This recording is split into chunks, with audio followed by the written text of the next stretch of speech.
sure we on. That might put that mic closer to you right there.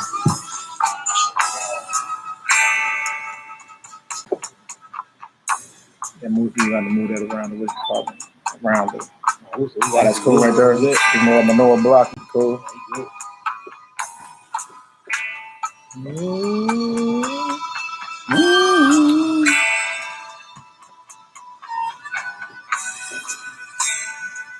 Hallelujah. We're getting started. We're going to let y'all climb on in here. Tina D. Shalom. Good night, Israel. Shalom, brethren. Shema Kaya Maharakal. Shalom. What's the word? Second of Nazarene, Akti out of Memphis. Yahoo, what's the word, priest? I see y'all holding up a MELCHIZEDEK ministry banner down. Hallelujah. All praise. Y'all about to make Kuna lights mad. Yeah. We about to do some precepting and some definition pulling. And just use common sense as well. Also, the letters of Pontius Pilate, man. We're going to go into some of that. Get it done. Poppy show. It was good fellowshipping with you. You got scared of that water, though, didn't you? God's power. It's all good. Much love. Action-packed weekend. Right back at it. Yaz's fit, Yasha Allah. Word. Team Petty in the house.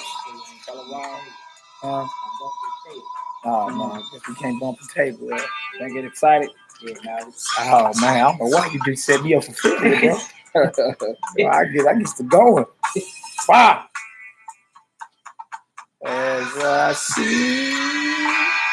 Now come on in. We're going to shout everybody out, pray in. We're going to make it happen. Share this on social media real quick.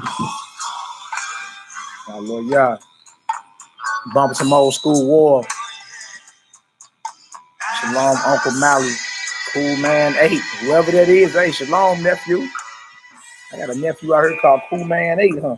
Cool Man, number 8. Corner room. Some of my meditation music. Y'all forgive you, brother. I know what it is.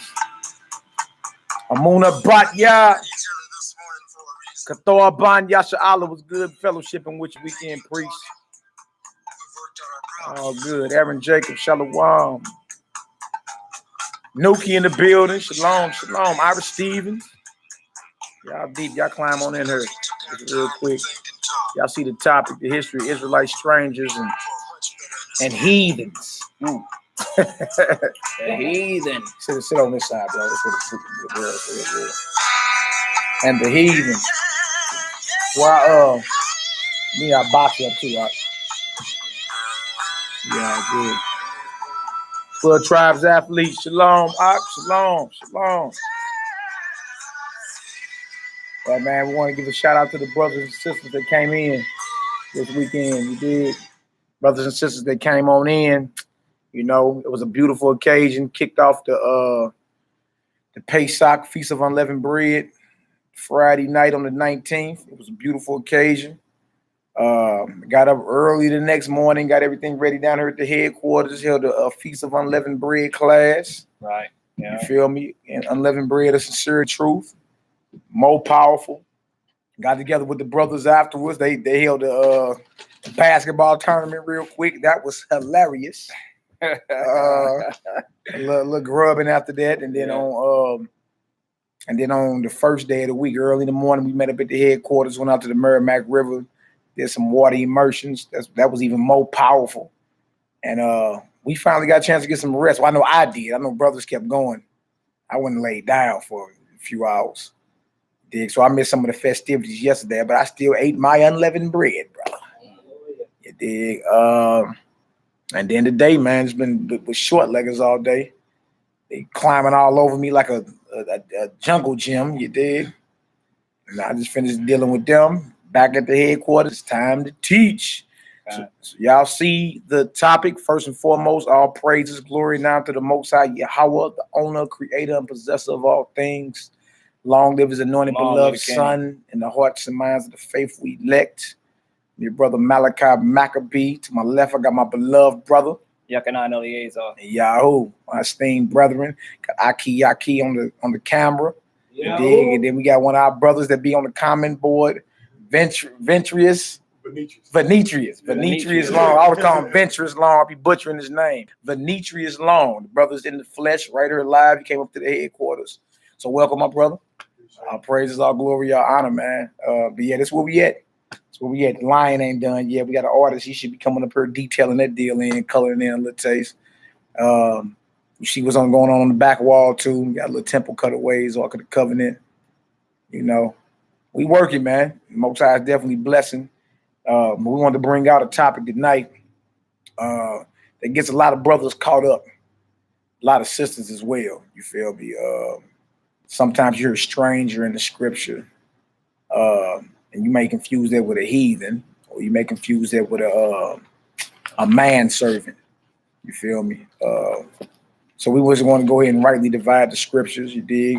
We also want to go into brothers, how you can become a stranger as an Israelite living in a foreign land, or become uncircumcised if you stop dealing with the covenant of the Most High and start dealing with heathen customs. Like all this got to be brought into play, because without that, you read Jew and Gentile, like in the book of Romans, Galatians, all these different spots, and you think Jew simply means all 12 tribes of Israel. You dig? Nah, bro got it.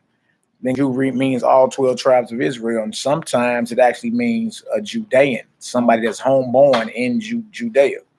You feel me? Now, all of us, as we know personally, were not born. Your voice cool, bro? Or you? I'm saying this stuff. Hey, just you can just sit on down, just throw your whatchamacallits out, or however you want to do it. But Shane, watch that by? That's that by. You see five, you know, respect five. Respect that five, brother. God sits on the throne of fire, so you know you gotta respect. All right. Is you? Yeah, that's all me right there. So yeah, it's just certain things that got to be understood historically, and even when we get into certain definitions, you're gonna see that everywhere where you see stranger or sojourner, there are like 4 different definitions, man. So it just has to be understood from a historical context, a biblical context. You understand? Certain people mad because we like, well, look, we gathering amongst ourselves, right? We don't want heathens around us. I mean, we can't stop a heathen from worshiping the God of the Bible. You can do that. You can organize amongst your own and, you know, warn your heathen, your fellow heathens that the judgment is coming. You feel me? But we got every right to protect what's around us down here. This is a sanctuary. It's supposed to be holy. And even in the temple, even in the synagogue, it was like, even if you was a woman, you only can go so far. Like, everything is in order and sectioned off. You feel me? People hear stranger today or the Gentile and automatically think Ned Flanders or your so-called white oppressors. And that's because your recent oppressor been this heathen. Mm-hmm. And then you start saying, well, you know, there's no difference between Jew and Gentile, and you really don't know the historical context or what the scriptures is really saying. You understand? Again, also we're gonna get into the Pontius Pilate, letters of Pontius Pilate, which is gonna verify everything we've been saying. I just read this the other day. I'm like, dang, he's saying everything that we've been saying based off the scripture, talking about foreign Israelites. You know what I'm saying? They still, knew who they were, but they were in foreign lands, speaking foreign tongues, dealing with foreign customs. Born in those foreign lands. Exactly. Born in them foreign lands, just like us. You know what I'm saying? So yeah, we just gonna lay some groundwork, and this is just part 1. We're gonna do probably about 5 parts of this, just to thoroughly lay it on out, because it's scriptures that a lot of people getting caught up on. One law for you that's homeborn and one for the stranger. Well, we all was in the wilderness at that same time. So what the Most I mean for you that is homeborn and for the stranger? Who? And then on top of that, none of us that was in the wilderness were born in Israel. We were born in Egypt. So the law in its infinite wisdom has provisions. It prophesies like there's a law, Deuteronomy 17. Matter of fact, instead of talking about it, let's grab it. Let's go to Deuteronomy 17 first. 15 through 17. Then we'll get into this apocrypha. We're just gonna lay out some groundwork. Yeah, speaking of Israelite Gentiles or Israelite foreigners, you understand? And we're gonna get into it. We're gonna pull definitions, Hellenist, Grecian, you know what I'm saying? We're gonna pull all of it. You go, yeah, I've got it, but it's my battery low. I got Man, just look it up, man. I got it. I got Let's my go, sword. let's go to Deuteronomy 17 first. Deuteronomy 17. Let me show y'all this. Somebody be like, well, how is it that they strangers or foreigners and they haven't been scattered yet? Yeah, well, how was the law talking about a king and Moses never met Saul or David or Solomon? So even the law already was prophesying about what was going to happen. Israel eventually would a king or kings. Israel eventually would get to the point to where they scattered and a lot of us are born outside of our homeland. You feel me? So we're gonna get into that first, and then we're gonna mark it on down and just get it done. Deuteronomy 17 is where we're going first. Matter of fact, let me share this on social media. I was just gonna Real send quick. it to me so I can send it out. Let's get it done. Let's get it done. And this is just part one. It's gonna have to be like 5 parts. You feel me? And again, we got every right to organize amongst our own. You dig? Just like they did in the days of Ezra and Nehemiah. That's them hard line scriptures when everything was being reformed and they had to establish a government, you understand, a kingdom and all that. Ezra the 10th chapter. Them men had to put away their heathen women and children. Y'all got to go. Uh-oh. Nobody want to talk about that. It's like, oh, well, no, brother, well, what about that? That's them hard line scriptures Negroes want to duck. You know what I'm saying? And that let you know we got every right to establish order amongst ourselves, man. And for you not to feel ashamed about it. All right, so let me share this on social media real quick, and then we can go. You got something you want to say? Yeah, another thing we got. Excuse me, my voice. We had an excellent Passover and first day of unleavened bread, but I think I got enough voice to talk. Can y'all understand me a little bit? Man, talk, man. All right, You all right? So we got to understand. Get out our feelings first. Either it's ink on paper. We believe is the word of God true. And we got to supplement our thoughts to make it right? Or do we just say it is what it is, it says what it says, and it means what it means?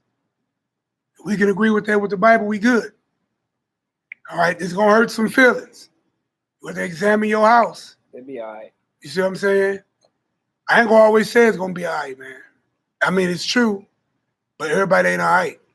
You know what I'm saying? If you got somebody that's in your house that's part of this thing we finna talk about, you gotta take hard looks. You know what I'm saying? You thinking the way you're thinking now, but that ain't the way we used to think. If we're supposed to be getting back to our culture and our ways and our understanding according to our God, you see what I'm saying?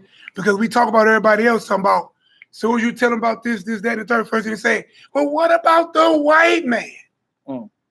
Yeah. And now you're gonna find out that you as Israel still saying the same thing. Yeah, I mean, as soon as you get to You still saying about this, what about the white man? You get to talking about the love of Jacob, the heathen always come up. And you be like, dog, how come whenever we just talk about being brothers, loving each other, protecting our sisters, our wives, our children, all that. So when we get to talking about that, he always comes up. It's like, why, what about us? Magically. You feel me? Like, you got every right to do that, man. And it's not racist. It is what it is, man. So, look, let's get into this real quick. I need Deuteronomy 17. And look, this is for those that claim, well, I mean, how could the strangers you finna read about be Israelite foreigners, right? When Israel wasn't scattered as a nation yet. Short and script. Right, they'll ask that. Well, why is Moses writing about a king? When was Israel's first king? In history. Israel's first king was who? You know? It was King Saul. 1 Samuel, the 8th chapter, the 9th chapter, Saul, the Benjamite. He's from the tribe of Benjamin, son of Kish, right? How is Moses writing about the law of a king if he never met Saul? You feel me? Like you talking about a difference between what, 400 years? It's like 400 years from the time we left Egypt to the time Israel had its first king. It's like 400 years, man. You feel me? So why is it in the law already a provision about a king?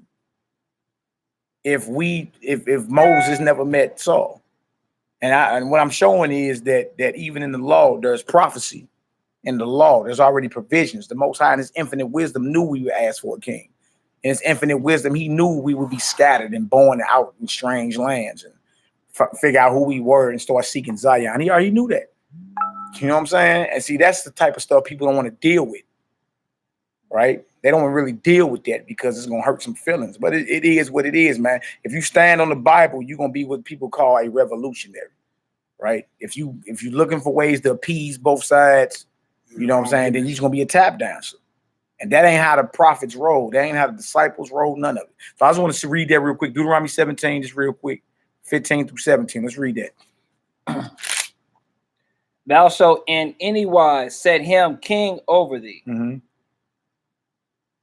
whom the Lord thy God shall choose. Whom Yahweh thy power shall choose. That's who you set king over. Now Moses wrote Deuteronomy, right? But he's telling the Israelites, when you set a king over you, set a king over you whom Yahweh shall choose. Right? Now, how is Moses writing about this? Why is it in the law already a provision for a king if Moses never met the first king of Israel? You feel me? Moses lived 400 years before the first king of Israel. So it must have been a prophecy. Yahweh in his infinite wisdom was dealing with his prophet Moses, letting it be known, putting that law right there. When it's time for a king, you can't just choose whoever you want.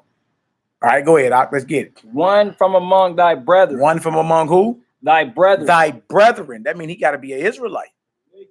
Got to be an Israelite. You can't be an Ishmaelite, an Edomite. And that's why we don't even be getting into the vote. Go vote for President Trump or Barack Obama. We don't even get into none of that. You feel me? Because the whole thing is, if you're going to choose who's going to lead or rule over this people, it got to be who the Most Highest chose. And he got to be from amongst our brethren. Period. End of story. All right, go ahead, Doc. Shalt thou set king over thee. Thou mayest not set a stranger over thee, which is not thy brother. Which is not thy brother, right? So we see stranger right here, and we automatically think everywhere we see stranger that it means this type of stranger, right? There's like 4 to 5 different definitions for a stranger. That's wild, right? And you dealing with men that just deal with the Bible from an English perspective and never stop and look up the word. See, what word is that in Hebrew? All right, go ahead and read it. I know you pulled it up. It's the Hebrew 5237. Nokri. Foreign, alien. Foreigner, foreign woman, harlot, unknown, unfamiliar. The Strongs. Strange in a variety of degrees and applications. Foreign, non-relative adulteress, different, wonderful, alien, foreigner, outlandish, strange, and woman. Now, the crazy part about this is even if we didn't have that definition, it was clear because it said, which is not of thy brethren, right? So it ain't hard to identify that stranger even in English. One that is not of thy brethren, you can't make him king over you. Right? Now, again, Moses lived roughly 400 years before the first king of Israel, Saul. So this shows that even in the laws of the Most High, there's prophecy.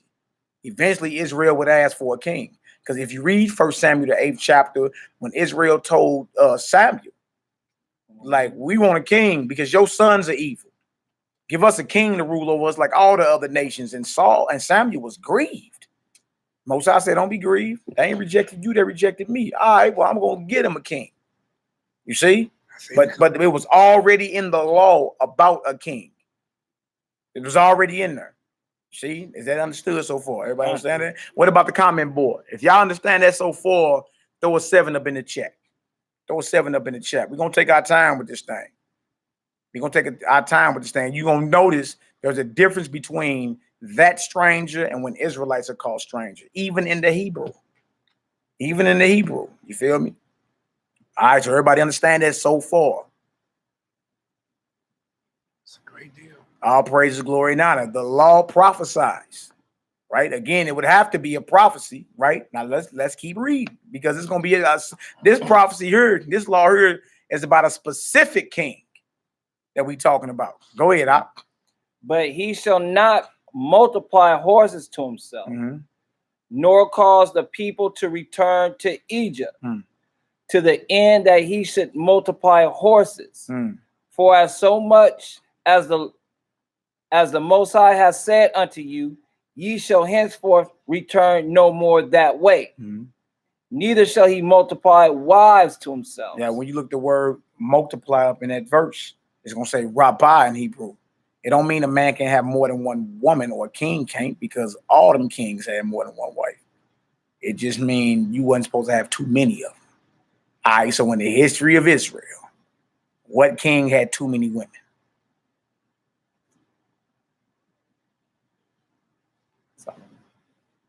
Solomon. Solomon had 700 wives and 300 concubines. Foreign women at that too. And they turned his heart. Not of thy brethren. Now trip off this. Rabbah, right? Look up that multiply, because some people say, well, that means a king can't have more than one wife. David was not damned or said he was sinning because he had more than one wife. Saul either, right? Solomon was the one that had too many. Rabbah means exceedingly. You heard today, he told you when you first came in, Todah Rabbah means thank you what? Very much or exceedingly. If that's the case, I only can tell you thank you one time. I only say Todah Rabbah one time. See, people read this Bible in English and they don't understand the language. And they hear about brothers having more than one woman and be like, out there, even a king could not have more than one woman. That didn't say that. You understand? It said multiply. Like be fruitful and multiply and replenish the earth. It's the same word, rabbah. Meaning multiply exceedingly, right? What the definition say? The BDB. Be or become great. Be or become many. Be or become much. Be or become numerous. Be or become many, great, numerous, or much. You see? Meaning you got too many. They asking what you got dangling from your beard, boy. Yeah, what is that? Balls. Y'all be all right. You got some beef. You got some beef. Mind your business and listen to the scriptures. You understand the spirit, man. Dude said, I can't take it.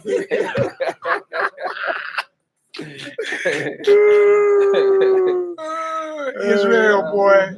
Y'all go ahead and joke on me. I'm gonna see you one day, dude. All right. So what else to say though? To become many, become numerous, multiply, come on, of people, animal, and things. To make large, enlarge, increase, become many.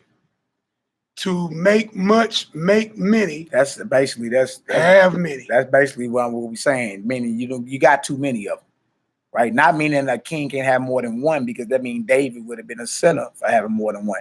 David sinned because he took a man's woman. Yeah. Most High actually told him, I'd have gave you more if you asked me. You just didn't have to take his.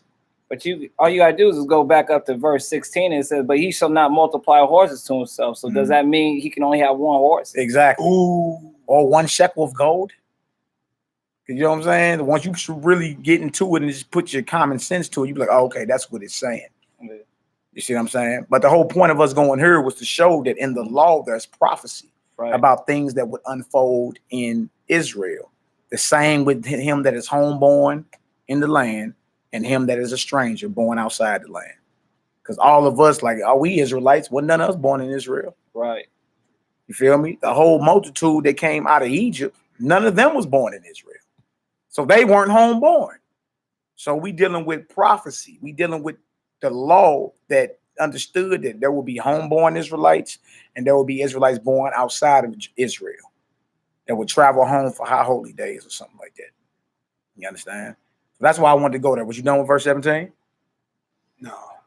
Neither shall he greatly multiply to himself silver and gold. And it shall be, when he sitteth upon the throne of his kingdom, that he shall write him a copy of this law in a book out of that which is before the priests, the Levites. See, so again, we didn't have a king to 400 years after this. But the law was already there for when we had asked for a king, all right, well, this is how he's going to have to be. You got to be from amongst your brethren. He can't have too many horses. He can't have too much gold. He can't have too many women. And he better write out, you understand, this book of the law before the Levites. If that's understood so far, go ahead and throw a 7 up in that deal. Throw a 7 up in the chat. All right.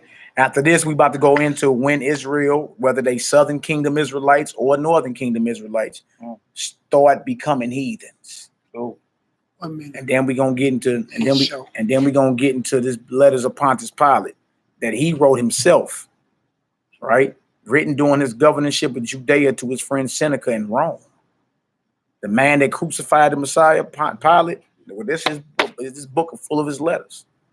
And when we read and heard about who he calls certain type of Jews and the distinction between them and their brethren that live in Judea, when we read Acts the 2nd chapter, it's gonna open up. You're gonna see, that makes sense, right? Then we're gonna go into the law and show stranger, not that definition he just read for stranger, right?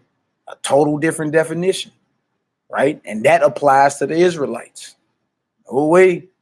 Right, everybody getting some understanding. That's all praises. And this is very important, y'all, because once again, people are pulling scriptures and condoning, whether it be interracial marriages, which we don't condone. It did, because the scripture tell us to stay amongst ourselves. Even when you get into the time of Nehemiah and Ezra, they had to establish order. They was coming out of captivity. They went back home to Israel. Things had to be established. And you got all this confusion coming up and popping up in the play. You dig? Now we at the end of our sojourn in her, being strangers in a strange land. I sojourn in her, and you got Nick Rose mad as we establish an order. Right? Again, we ain't got no authority to tell any other nation they can't serve our God, but we congregate amongst ourselves. And we got every right to. You understand? We got every right to establish order. I mean, get to the point where certain men saying certain Israelites can't come amongst them. What you mad at us for saying heathens can't come around us? What are you mad for? Say that one more time. It's certain men mumble mouthing and catfishing saying that certain Israelites can't come around them. Conscious Israelites, right? Conscious men that keep the commandments and believe and follow the teachings of Messiah. Okay. Like these are men that are considered brethren, right? They can't come around you, but a booty scratching heathen can. Picking his nose all over there in your food. About to walk in the woman's bathroom, sitting next to your wife right there in the congregation. Smell like a wet dog. No, you can't come up in there. We got every right to do that, right? And there are believing heathens. Organize amongst your own and let your people know the judgment is coming. And if you want to support, the P.O. box is in the description box. And me personally, I believe the white man needs to sit his ass down somewhere. He always trying to join something and infiltrate something. Why we can't do our own thing? We got every right to. Like he just feels like, look, it's bad enough he's every damn body. That ain't good enough. I mean, come on, he's an Arab today. He's a Jew. You feel me? He's Tarzan, Superman, Batman, Iron Man, Colombian, Afghan. He's everybody. Let him tell it. He's everybody. Mighty ISIS. You know, the last Prince of Persia, the last Mohican. Aladdin. Exactly, Aladdin. Jesus. I mean, they are Peter, Moses, Ramses. He's everybody. So me personally, I believe he needs to sit down somewhere. And that's just me speaking as a man, because he already done infiltrated everybody's culture and took over. How you think he do that? You allow him around. And then he just take over like it's his. You see, so we got every right to do that, man. Just what it is. People don't like it, so what? So what? What are we supposed to get angry for? You know what I'm saying? It's just we got every right to do this, and we're going to do it. All right. Did you have something you want to go into? You cool? We'll hit this. Well, I don't know. We'll hit it. Okay, give me. I just want to show the difference. Give me Exodus 20 and 10 real quick. Yes. Exodus 20 and 10. Exodus 20 and 10. So far, we see there's provisions.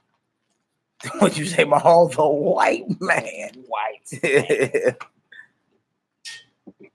The white man. I'm just saying, it's what it is, man. He need to go sit down somewhere. And when you done talking, the prophecies of the coming kingdom, let it be known that the heathens are going in chains, man. They are going in chains. The ones that's left are going to be bondmen, bond servants, basically. Right? People want to say, people don't want to say the one word to start with an S, so they just want to say a servant. Slave. You don't want to say call it for what it is. We talking about slaves. You understand? And when we get into Leviticus 25, we're gonna see the difference. We're about to see the difference right here in Exodus 20 and 10. There's a difference between the stranger that dwells among you than your manservant and your maidservant. It's just true, man. Right? So then when we're going to go on the Romans a little taste. And look, we're going to slow kill this thing, y'all. We're just going to slow kill it. This is just going to be part 1 today. You feel me? Then we're going to get into part 2, part 3, maybe 4 and 5. It's just what it is. All right. All right. Y'all let me know when it's 10 o'clock too, so we can get our prayer off. What time it is? It's only 9 o'clock. All right. Come on, Hebrew. Let's get it. We're going to address, probably not in this part, but we're going to probably in part 2. We're going to address Romans, the 11th chapter 2. Another scripture that's butchered. You know what I'm saying? Go into the wild olive tree and branches that are broken off. They can be grafted in again. What do you mean? The word again is there. What do you mean again? Right? How can you graft an orange tree into an apple tree? You can't. It don't make sense. Like, what are you talking about? But then where did Paul even get the concept of grafting in broken off branches? He was dealing with the book of Jeremiah.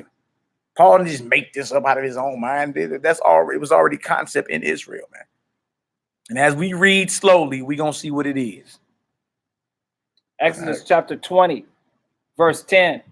And we'll get in Isaiah 56 on one of these parts as well. But even with that, when you look it up, it's just going into the heathens, you understand, that are your servants or your slaves, right? Better a slave than in the lake of fire.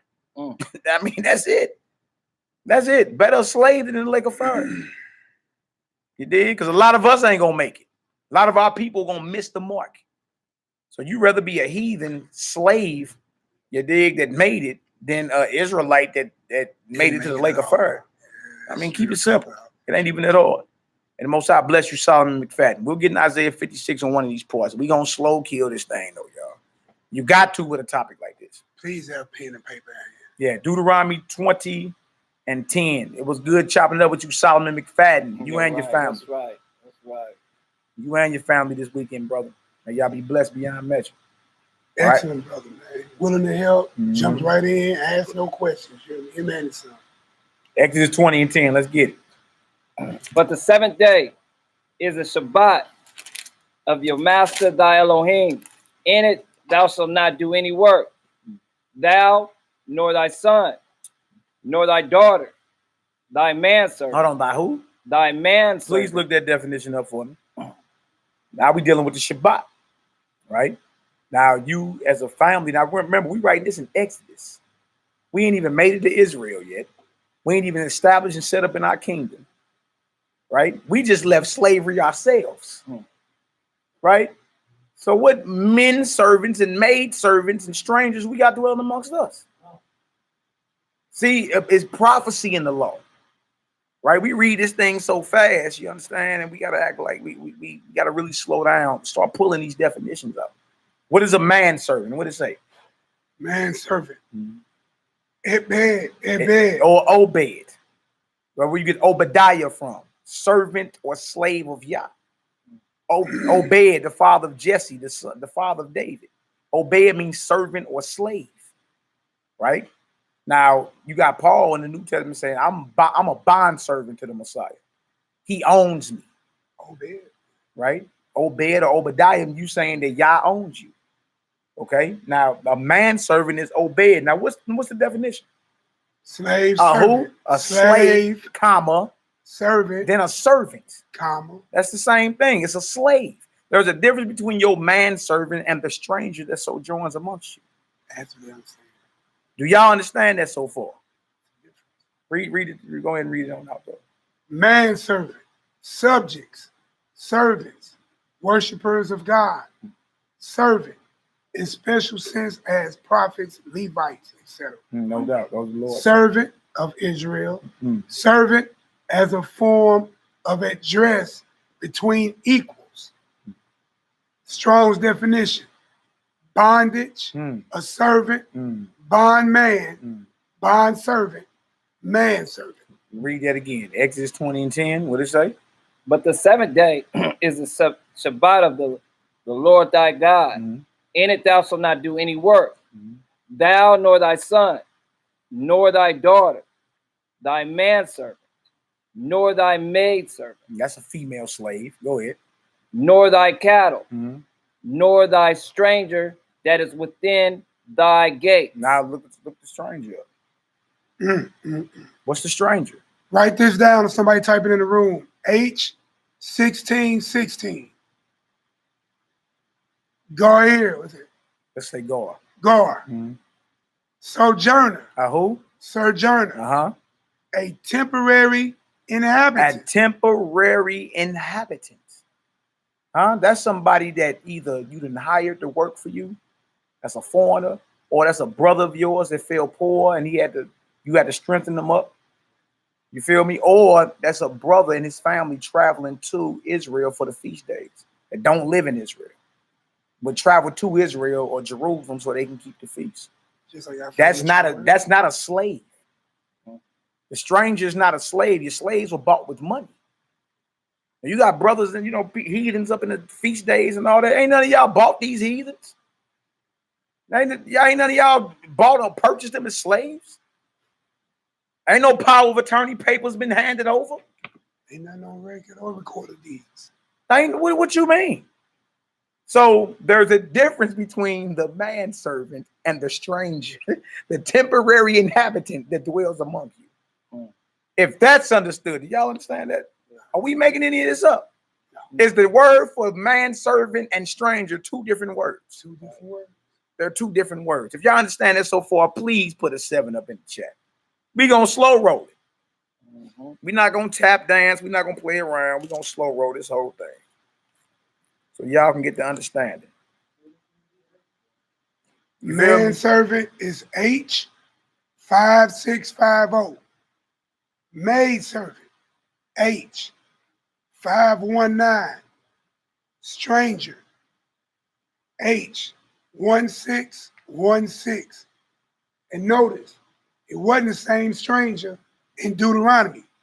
Ain't the same word in Hebrew and not the same definition. And that was Hebrew H237. I mean, my fault. H5237. Yeah, you got your men servant and maid servant. That's a man slave and a female slave. Slaves that you actually purchase with money, right? A stranger is a temporary inhabitant that would dwell among you for a few reasons.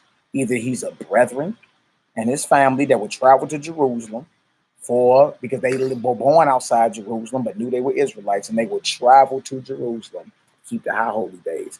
Guess where they would have to stay? With brothers that live there. Okay, they will be considered strangers. And look, we're not just talking. We about to pull this. Or it could be a brother that fell poor around you, and it was your job to strengthen him. You understand? You couldn't lend him your money on usury. You couldn't, in other words, put interest on the money you lent out to him. For him, you couldn't put interest on the food you lent out to him. It was your job to strengthen up your brethren, but he could not be a bond servant or a slave to you. If you wanted a slave, you had to purchase them from the heathens round about you, but not your brethren. See, there's a difference between a manservant, maidservant, and a stranger. One that is homeborn in the land and one that was born outside the land. Brothers pulling scriptures like one law for you and for the stranger. Well, hold on. This was written in the wilderness. And wasn't none of them born in Israel. You still in tabernacles and tents. So are we lying? Well, let's get into this. Look, it's on and cracking. You feel me? And then we're going to take our time and go from the Old Testament on up to the New Testament. You're going to see, oh, okay. Now this is making sense who Paul was writing to. You understand? Now it's making sense what really is happening, because when you're done talking, when our people say, see, this is crazy. The heathen know we have woke up to who we are. So now their favorite script, they know we the Israelites. So now their favorite scriptures are, there is no Jew, there is no Greek. Right? And you got, and look, because in the Negro mind, the Negro's mind, when he says no Jew or no Gentile or Greek, he automatically think white man. Because the white man been kicking our ass these past 400 years. God forbid he ain't even talking about him, huh? What if he's not even talking about your slave master? Like that don't even come across brothers' minds. It's like, oh, these scriptures ain't going nowhere. You're right, they're not. You're right. And we're going to deal with these definitions and everything. understanding. And when we understand what's really being said, you're going to understand, like, look, we got every right to organize amongst ourselves. And you should be doing that, Zion. You feel me? The scriptures tell you it's the prophecy. The prophecy in Isaiah 13. It says everybody's going to turn to his own people and flee to his own land. It don't matter how many good Arab friends you have, or white friends you have, or Chinese friends you have. You dig? When you're done talking, everybody, Most High, separate nations. He did that for a reason. You dig? Everybody gonna come to the, gonna gather to themselves. Everybody got to flee back to their own land. That's the end game of this thing. All right. So, all right, let's go to next. We ain't finished, y'all. We need to get this definition all the way out. Okay, go ahead. We still on H1616. Sojourner, a temporary inhabitant, a newcomer, lacking inherited rights, or what you call citizenship today. Lacking citizenship. Because why? Because he could be an Israelite not born in Israel. That's right. Considered a stranger. We're not lying. This thing is real. I'm looking at that definition. Here go the other definition that's going to blow your mind. Of foreigners in Israel, though conceded rights. I would say of foreigners in Israel. Right. So Israelites can be foreigners? And aliens and sojourners. Yeah. Yeah. But you like, well, that definition don't really mean that. See, that's your next. We already know where you're going. The next definition, we know the doctrine. We know the scriptures men pull to justify land or marrying heathens. We already know it. Like what you like, you're not gonna be able to get this off on us. Like we don't know the doctrine. Like we've been seduced. No, it's simply is going into the scriptures and pulling out definitions. You feel me? That's why it's good to get into the Hebrew. It's good to get into when you study the New Testament. Look the words up in the Greek too. What you mean the Greek concordance? The Greeks? If you don't know by now, so-called black people invented the Greek language. It's called Koine Greek. You understand? Like if you ain't figured that out by now, if you ain't figured out that it was the Septuagint, which is the Israelite Torah and Tanakh, was translated by 70 Israelites from Hebrew into Greek. That's history when the Greeks took us over. How do we translate our language from Hebrew into Greek and we didn't know Greek? If you don't know that by now, then again, I mean, your level of understanding, you feel me, is withering away. There's a lot of understanding that our people are missing. You feel me? Because they leaving out history, they leaving out context, they leaving out a whole bunch of stuff, man. All right. So let's get into this, man. Was you done with that? Yeah. All right, let's go to Leviticus next. Leviticus 25. Leviticus 25 is where we're going next. We're going to read Leviticus 25, 35 through 44. Then we're going to go and show you when Israel, the southern kingdom, went off and became uncircumcised, and when the northern kingdom went off and became uncircumcised. Then we're going to show you an Israelite in a foreign land that called himself a stranger. Oh, now in Houston, we have a problem here. It is what it is. It is what it is. You got it? Yeah. Let's get it. Leviticus 25 and read 35 to 44. Oh, man, these definitions, man. Man, come on, let's get it. Leviticus 25, verse 35. Hold on, bro. Say Zechariah Malachi say there's a book written by heathens called Black Athena, where they admit that it was so-called black folks that came up with the Greek language. What is it called? Black Athena. He just put it up in the chat. Man, we ain't making none of this up. You feel me? He's out there. What I would look like going into a Greek concordance. You Greeks. You don't know we native to everywhere, man. Israelites, we native to everywhere. Everything been stolen from us. They probably some sorority group anyway. Yep. All right, let's get her done. Verse 35. First 4 words. And if thy brother be waxen poor and fallen in decay with thee. Hold on. If your brother be what? What did it say? Waxen poor. If your brother been waxing poor. Who was the brother in there? Who's the brother? This is Leviticus, the book to the Levites. Even if we didn't have a we're going to put a definition. But even if we didn't have that.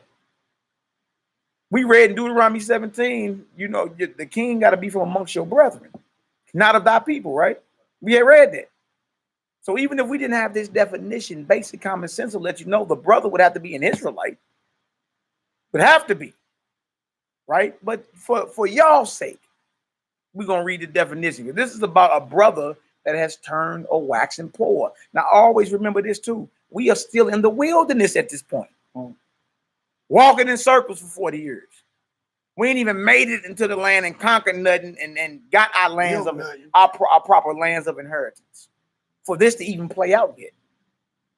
More prophecy in the law of the Most High about a future condition of Israel. Just like the king should not multiply this and all that, gold, horses, women. To multiply mean too many, right? But the first king didn't come to 400 years after Moses. We all understood that, all right? Now, this is a situation about once we get into our land and everybody got their rightful inheritance. How do I know? Because you go back up to verse 1. This is about the law of Jubilee. Leviticus, the 25th chapter. After 50 years, everybody must return to their rightful inheritance. And if you want a slave, you got to buy him from heathens. That's what this chapter is about. Not from your brethren that had waxed poor or turned poor. Are you making your slave? All right, come on, Hebrew, let's get it. And if thy brother be waxing poor, Yeah, and fallen in decay with thee, then thou shalt relieve him. Yea, thou, though he be a stranger. Oh, though he be a what? A stranger. Wow. Do y'all see that right there? Though he be a stranger, come on.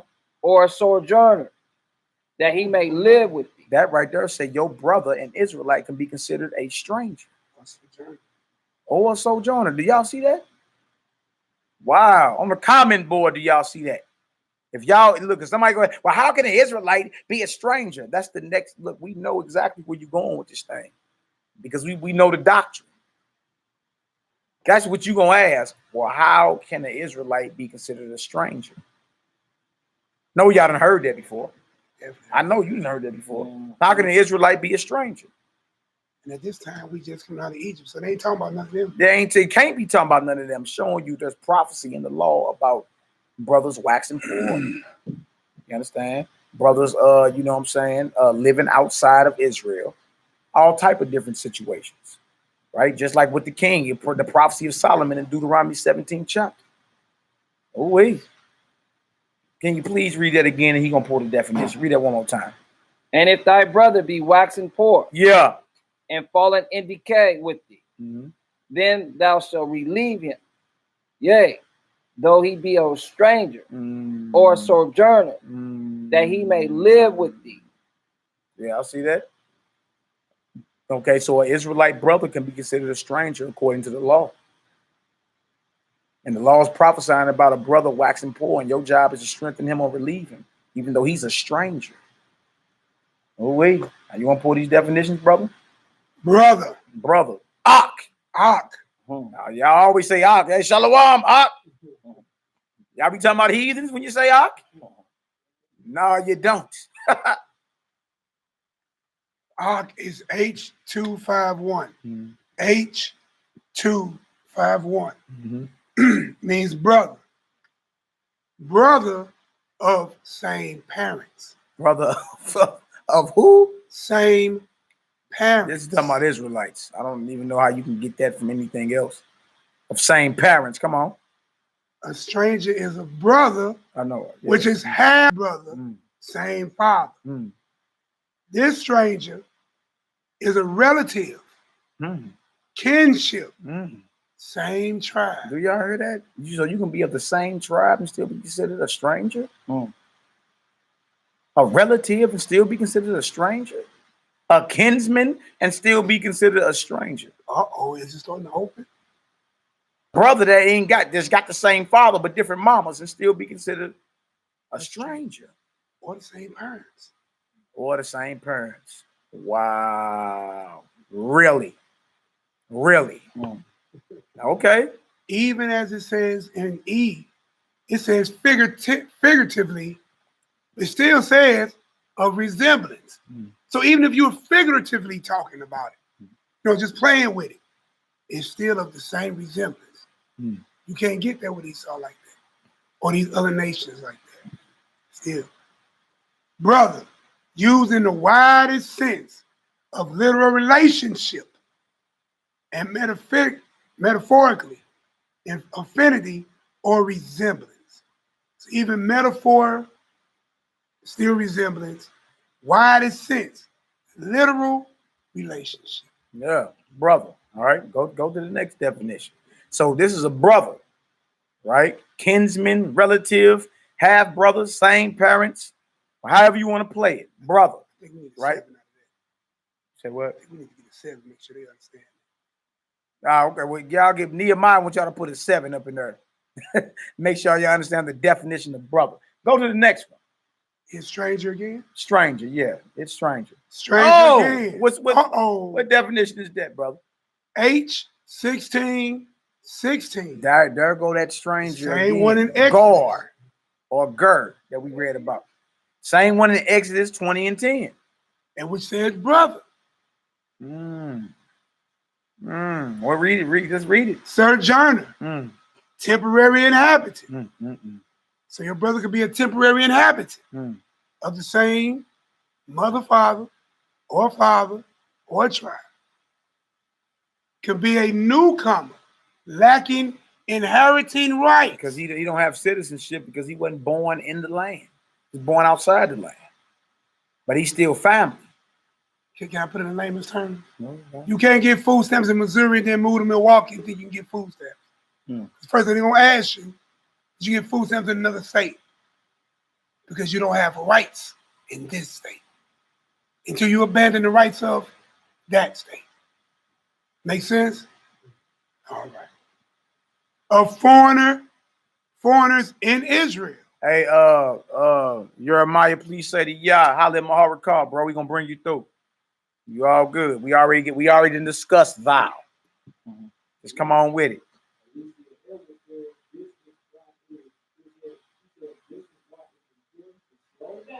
Yes. That's right. Yeah. Hallelujah. So a brother can be considered a stranger. Israelite can be considered a stranger or a sojourner. Right? So how can an Israelite be that? Read the law. That's all you got to do. You read it, you'll see. Dang. Okay. They don't say where it said in the law. Now you can take him there. Now you can take him there. Be writing this down, y'all. All right. So Leviticus 25. Read that 35 again. We read down to 44. Let's get it.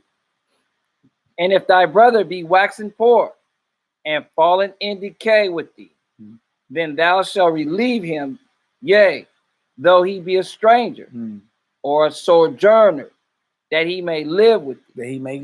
Your job is to strengthen them up. That was in the law for us. If our brother, any one of these brothers wax poor, and I got money to loan them and food to feed them and all that, I couldn't loan it out to them on interest.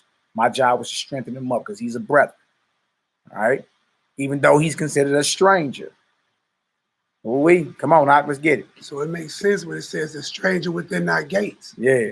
Because if you listen, because you're not gonna let no pagan, Persian, or Syrian or Greek walk past your front porch and invite him in your house. Now we can see it with better eyes, right? So when it talks about the stranger within our gates, and the reason why it should make understanding, because that stranger is of your own nation. Exactly. But you're not finna invite a Greek. He's talking about Ishtar and all that stuff like that up in your crib. Yeah, you'll see once we get to Acts 2 who the book of Romans was written to, who the book of Galatians was written to, right? All the believers that heard them tongues fall on those Galileans or those Israelites that were in Jerusalem for Pentecost. They heard the gospel about Messiah and went back to their respective lands. And guess what got to happen now?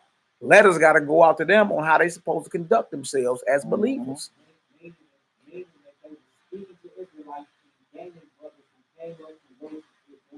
Yes. Born in other lands. Other countries that they were born to, but that does not make them product of it. Don't make them Greeks. Those Israelites born there, just like I am a Hebrew Israelite born in America.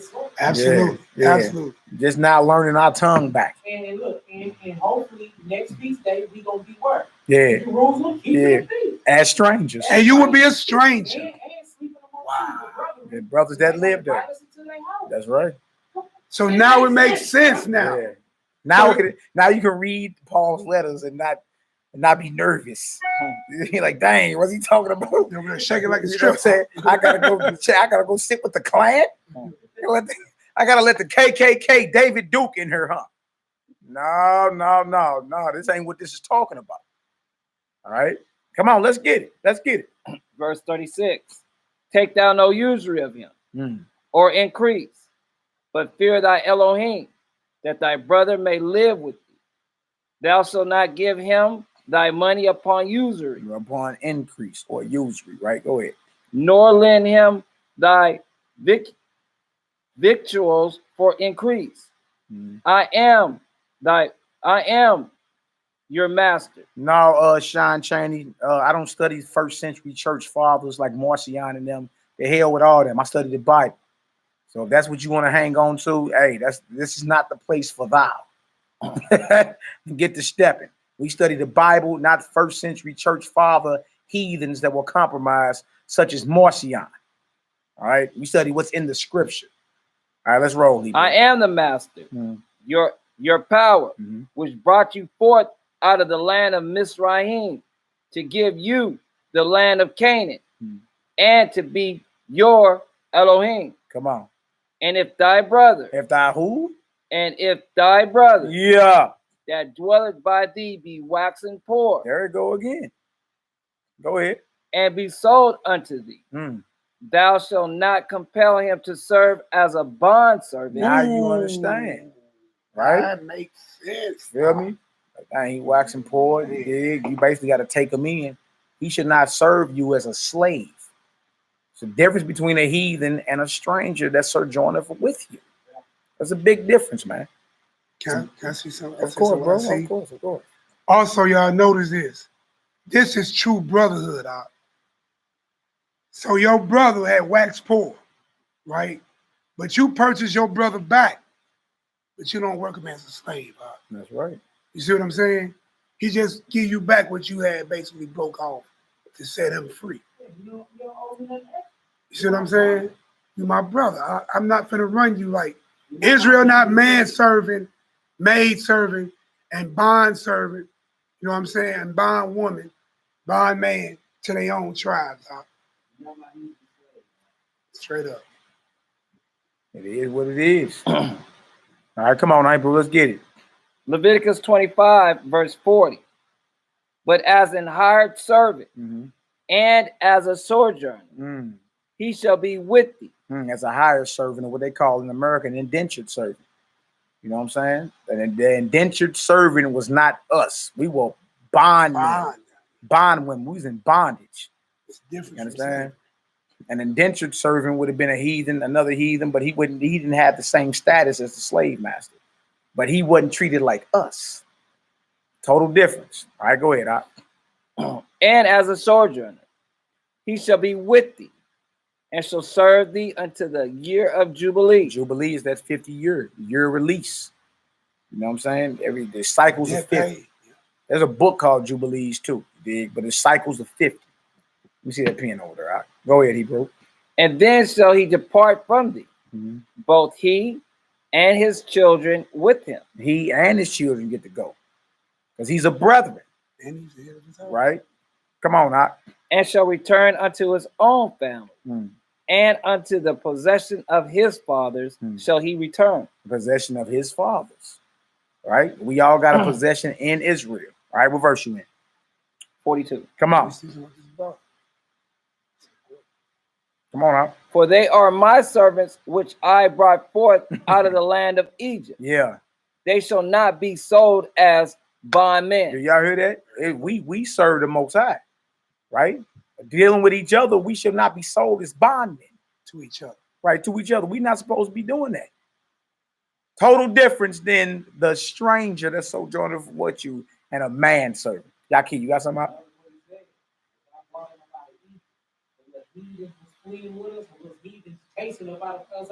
Right, exactly. Come on, let's get it. Let's get it. Thou shalt not rule over him with rigor, but shall fear thy Elohim.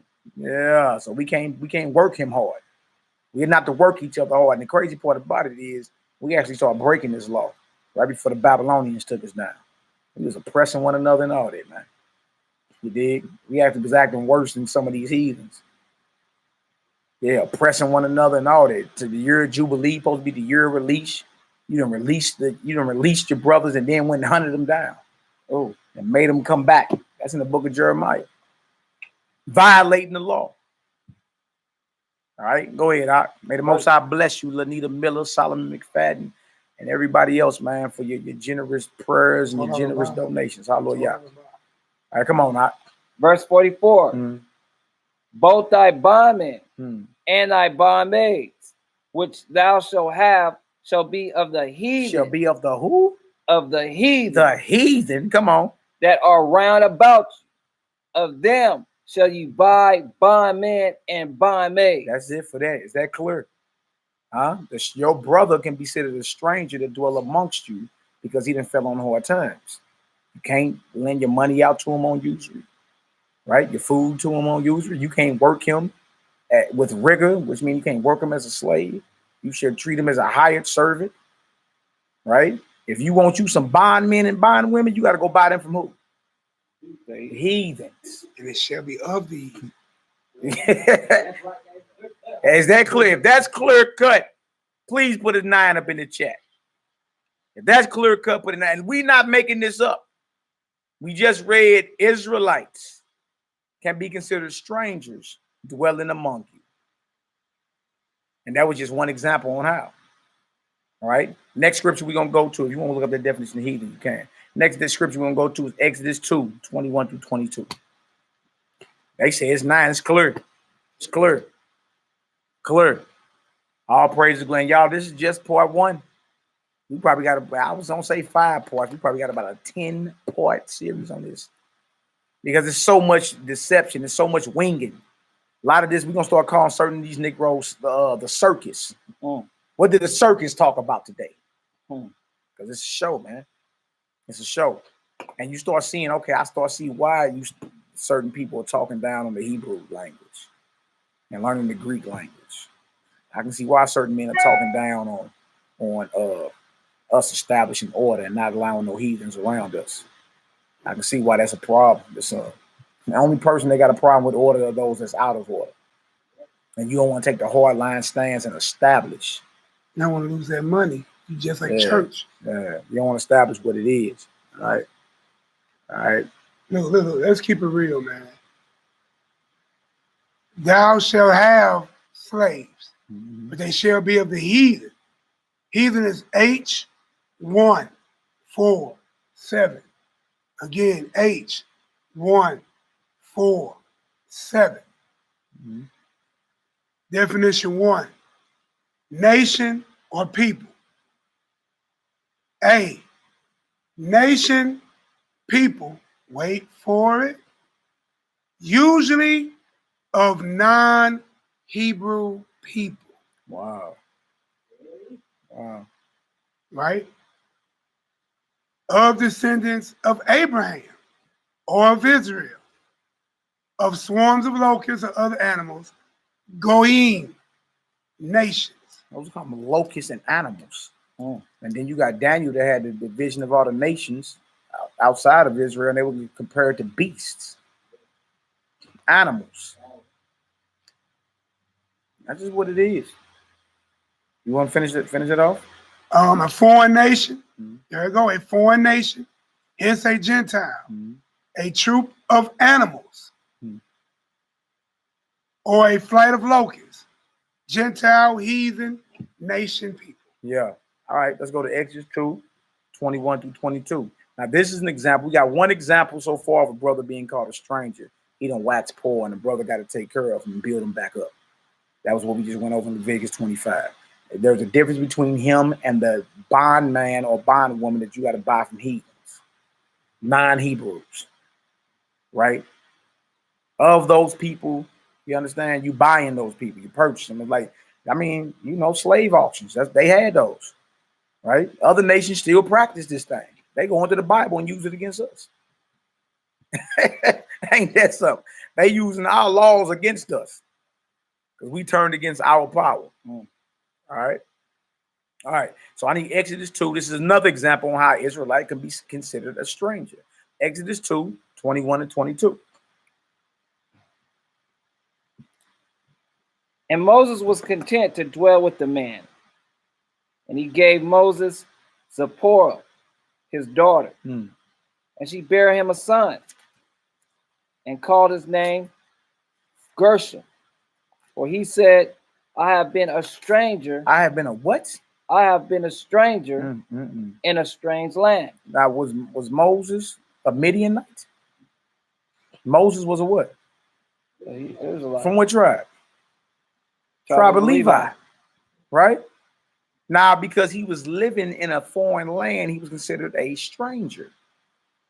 And that's why he named his son Gershom.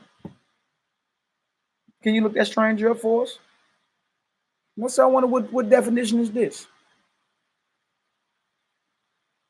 H2. A stranger in a strange land. H237. H52. Go back. A stranger, he named his son Gershom. Right here. Stranger. Oh. He going off. My bad. It's the other one. H1616. H1616. Guard. Sojourner. A temporary inhabitant. A newcomer lacking inherited rights. A foreigners in Israel. Foreigners in Israel. So conceded rights. Properly a guest, by implication a foreigner, alien, sojourner, stranger. Y'all see that Moses was an Israelite from the tribe of Levi, but being he was in a foreign land, he was considered a stranger. That's why he named his son Gershom, the Hebrew word ger or gor, right? So far, we seeing this word apply to Israelites. It's the same word in Leviticus 25 and 35. Your brother became a stranger, a gor. Those are two witnesses so far, right? Of Israelites being considered a stranger. Yeah. So now the creative juices are flowing. What I want to go to next, y'all, if you can zoom in on this, Aki, if you can, zoom in on this real quick.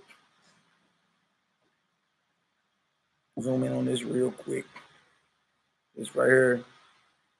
It's called The Letters of Pontius Pilate. And the crazy thing about it, somebody sent me this book. You feel me? And I believe he didn't know what was in it because I know how he feel about white folks. He kind of love heathens. He did. I'm like, he couldn't have known what was in this. The Letters of Pontius Pilate, written during his governorship of Judea to his friend Seneca in Rome. Now see that? Edited by W.P. Crozier. The back of this says, these letters represent the times of Jesus with some of the principal events of his life from a new viewpoint, that of the Roman governor Pontius Pilate.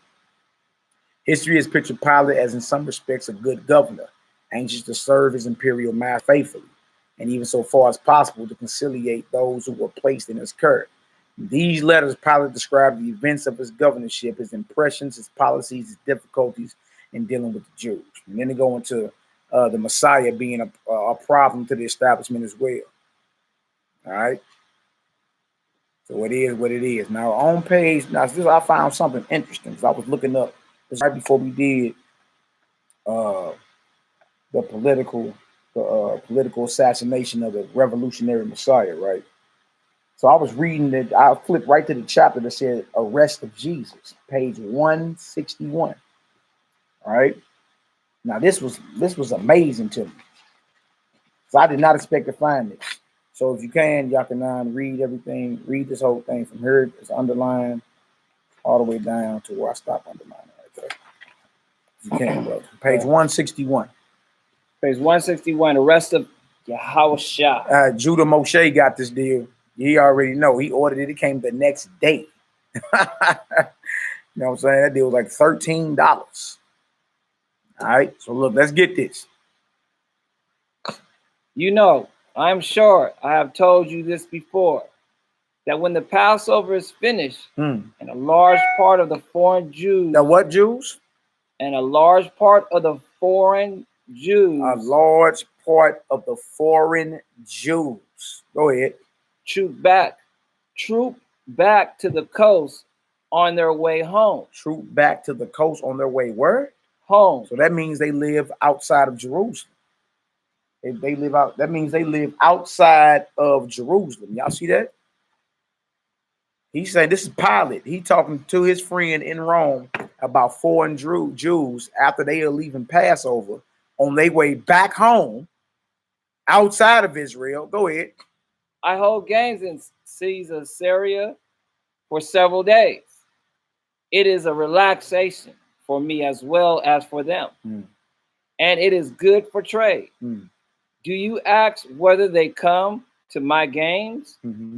Of course they come.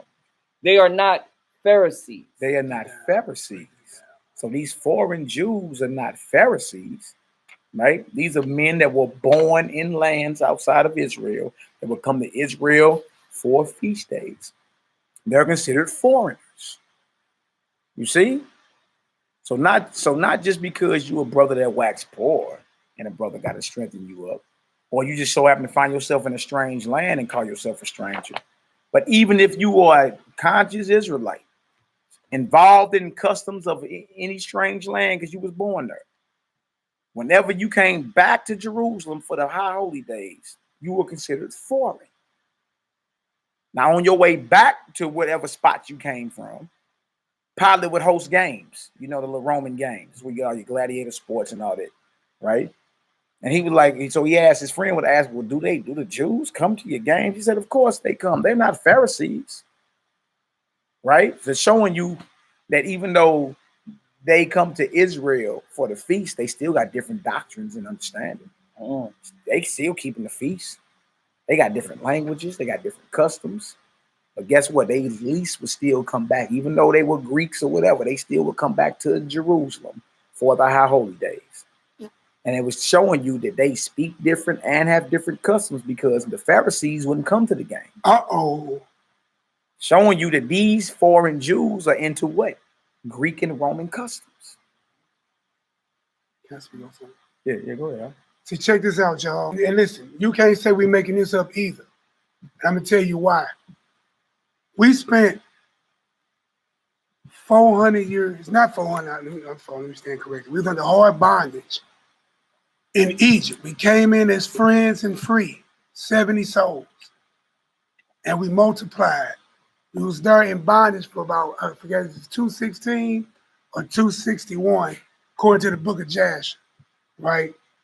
So when you understand that, we spent no more time than 350 years there.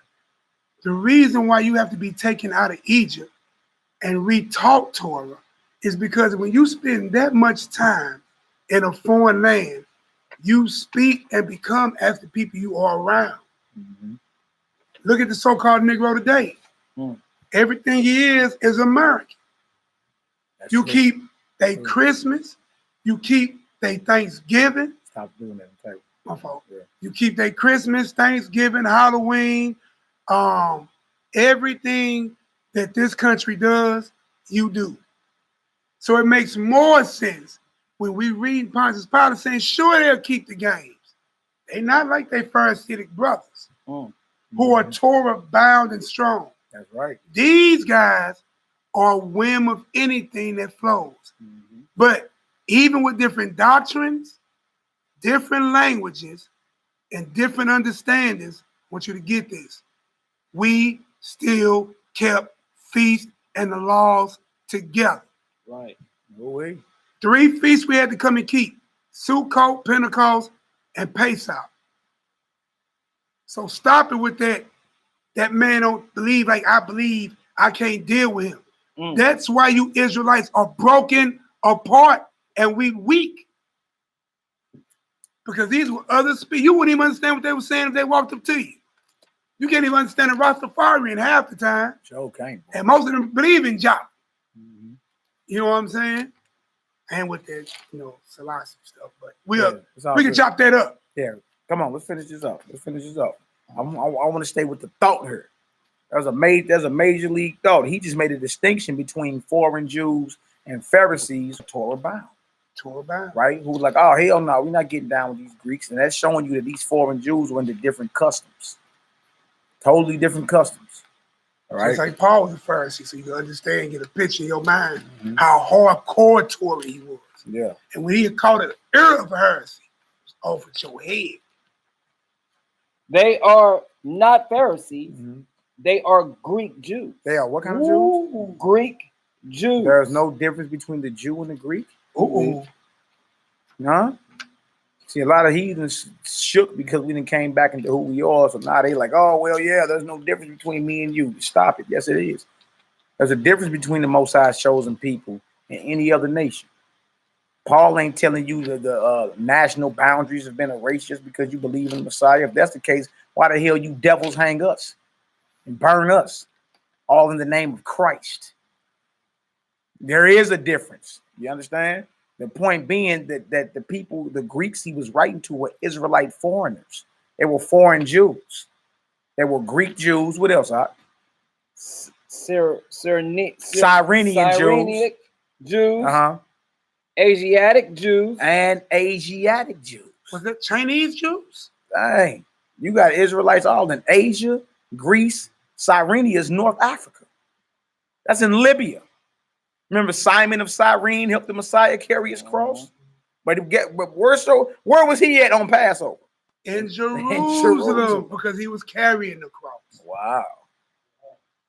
Wow. So he left Northern Africa to come down. They left Northern Africa to keep the feast. Well, not far go up. Yeah, go further north to Africa. Further north in Africa, should I say, to Jerusalem. Exactly. Yeah. Stars all starting to make sense now. Go ahead, Hebrew.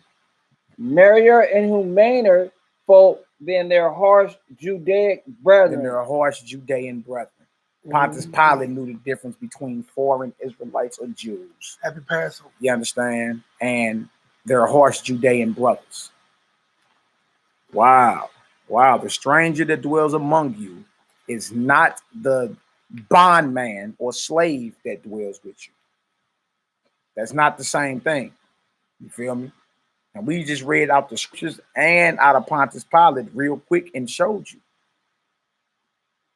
Somebody, Houston, we have a problem here.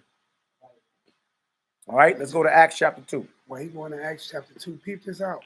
So remember, when they say there's no difference between Jew nor Greek, yeah, there is. There's a difference between me and you as a European Greek, but ain't no difference between me and a Greek Jew. Yeah, because guess what? We're both Israelites. Right. Messiah died for both of us. There's a dividing wall. The dividing wall has been torn down, like it said in the book of Ezekiel. We all shall be one stick in the Most High's hand again, not broken. So they the Romans 11:7. Yeah, exactly. We're going to get to Romans 11, not today, because I know a lot of y'all tap dance around it. I just want to go with Romans 11. We're going to go into the tree and the branches being broke off and grafted in again. You skip right over that again word. Again. What do you mean again? I mean, you had to be a part of the tree originally.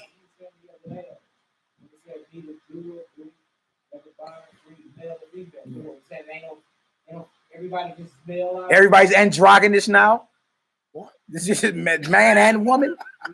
Is that what Paul is saying?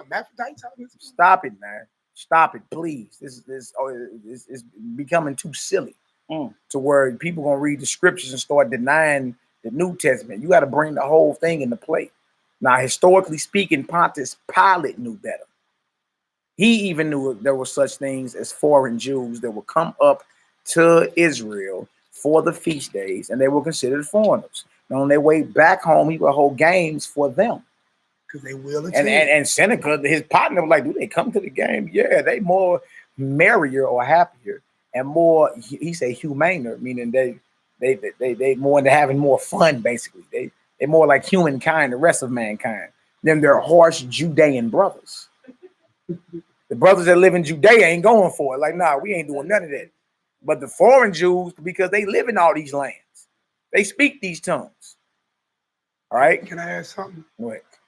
When those foreign Jews from all over under the heavens come to keep the feast, why we don't read nowhere that the Pharisaic Jews killed them or put them out? Now you're not gonna read that. I mean, if doctrine is this big issue that everybody's trying to ride on, definitely doctrine was very different. Pontius knew that. Yeah. We know that. Yeah. Sadducees, Pharisees, Zealots, Sicarii, Messianic, non-Messianic, and those who stayed elsewhere, ain't no telling what the hell they had on the table. You see what I'm saying? Because they already knew Greek Jews were petty at the Colosseum.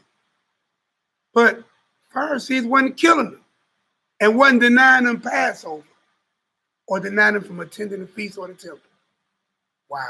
Yeah, real talk. Wow. And then trip off this, like my ox say right here, Zafani Habak Yisrael. You have to understand agricultural grafting to understand Romans 11. Exactly. Exactly. You can't graft an orange tree into an apple tree. It's impossible. It's not gonna happen. Two vines of two different trees. Come on, man, stop it. All right, let's get this right here. Let's get this. Acts 2. Start at verse 1. Watch this. Watch this. Acts chapter 2. Now this makes sense. This used to be broke down, and these were Israelites, and then just mysterious heathens from everywhere else. That's exactly what I'm saying. The mysterious heathens. This is how this used to get broke down. Right? My voice came back. You'd be like, well, how that don't even make sense? Like, how are these mysterious heathens that have their own gods and just so happen to be in Jerusalem for a feast day? Like, that don't even make sense. Yeah, it's madness. But look, Pontius Pilate even knew. See, bro, this is why I say the awakened Israelite is still screaming, what about the white man? Yeah, that makes sense. The awakened Israelite is still screaming, what about the white man? Let me give him a place. But right now, you starting to see it's going to start unlocking. They wasn't in there eating with you. Listen, you won't find them keeping Passover in the temple. We actually going to hit the law on that. And see what stranger they talking about then. Man, we got in Exodus 12. We got 3 different types of definitions. And the stranger that's allowed is at 8, 16, and 16 again. So brother, the brother, the foreigner, that he must be circumcised. If he want to keep, well, he got to be. All his males must be circumcised. If that's the truth, all his sons, everybody that came with him, so they can keep the feast in your house. Yeah, do y'all understand how important learning the language is? Because without looking up these definitions, you'd have ran right past this. There is, what it say? There is one law for you that is homeborn, and the stranger that sojourneth among you. Come on in, clansmen. You believe in Christ. And the clansman is not mentioned. The stranger is your brethren that is traveling to Israel for the feast, or your brethren that had turned poor and your job was to build them up. The stranger is not David Duke and the clan. Because he walking in there saying, thanks for the invite and holding this dang on rope. Mobutu, right? Mobutu, come, Mobutu. Yeah, it's not the clansmen. It is not Idi Amin and them. You feel me? It ain't it's not Jackie Chan. You understand? It's not even the wild man Ishmael. It's not him. It's the Israelites dwelling in them lands that will come back up to the feast. Considered strangers because they took on these languages and definitions. I need you to look up Grecian for me. Look up Grecian. Let's go to Acts 2 and just read that verse 1. Grecian is in Acts 6 and 1. Let's get this. Acts chapter 2, start at verse 1. Real quick. I'm going on. Another thing too, it said that his house that came in, that foreigner, that Israelite, his males and him had to be circumcised. So that means possible because they grew in a foreign land. They didn't even do the circumcision law. You see what I'm saying? This is what I'm saying. The doctrines are different. But when you do the feast, you got to be circumcised. So if that's being said, that means it's possible that they weren't, which means they gained that idea from where they grew up.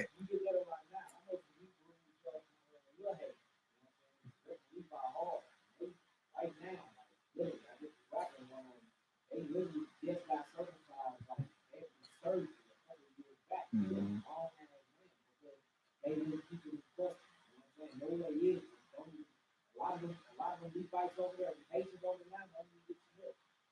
So like it makes sense. Yeah, It makes a whole, it makes sense. So start to unlock. She's out. Go ahead. Customs ended have been different. Exactly. That's all I'm saying. You keep it a Greek game. He like, look, they even keep the Greek game. They come to the game. He like, the Roman in Judea, like, No. They hard. They ain't going for it. They They ain't going. Timothy had to get circumcised, right? Father was a Greek. What kind of Greek? Da, da, Talking about, da. Alexander the Greek? A Macedonian? Or a Jew. Man, come on. All of it started unloading right now. I apologize for Jacob and Esau are brothers. Ox. Well, you want to say Akim? Yes, they are. Christ and Lucifer is too. What does that mean? Shem, Ham, and Japheth are too. What does that mean? Cain and Abel brothers too. Like what does that mean according to nation and us being mortal enemies now? And according to the prophecy in 2nd Ezra 6, Jacob or Esau is the end of the world. Jacob is the beginning of it that followed. That's just what it is. Brothers become enemies. Cousins become enemies in the Bible. Right? Midian was a son of Abraham. Right? The Midianites are those that were aligned against us in Psalms 83. The children of Lot as well. So just because you related in the Bible don't even really, I mean, it don't even look. Joseph and his brothers were related. What did they do to him? So just because somebody claimed they brethren, we talking about, but look, when we dealing with Leviticus and Exodus, we dealing with Israelite brethren. That's what we dealing with. All right. That's right. And Esau have I hated. All right, let's get this. Acts chapter 2, verse 1. As for it says, if he presented that question, you presented every brother. Let's get to this. No, I'm gonna get to this. Acts 2. But Acts 2 and 1. And when the day, yeah, we gotta get to it, man.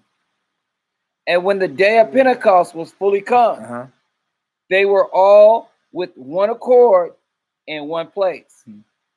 And suddenly there came a sound from heaven as of a rushing mighty wind, and it filled all the house where they were sitting. And there appeared unto them cloven tongues, like as of a fire, and it sat upon each of them. And they were all filled with the Holy Ruach, and began to speak with other tongues, as the Spirit gave them utterance.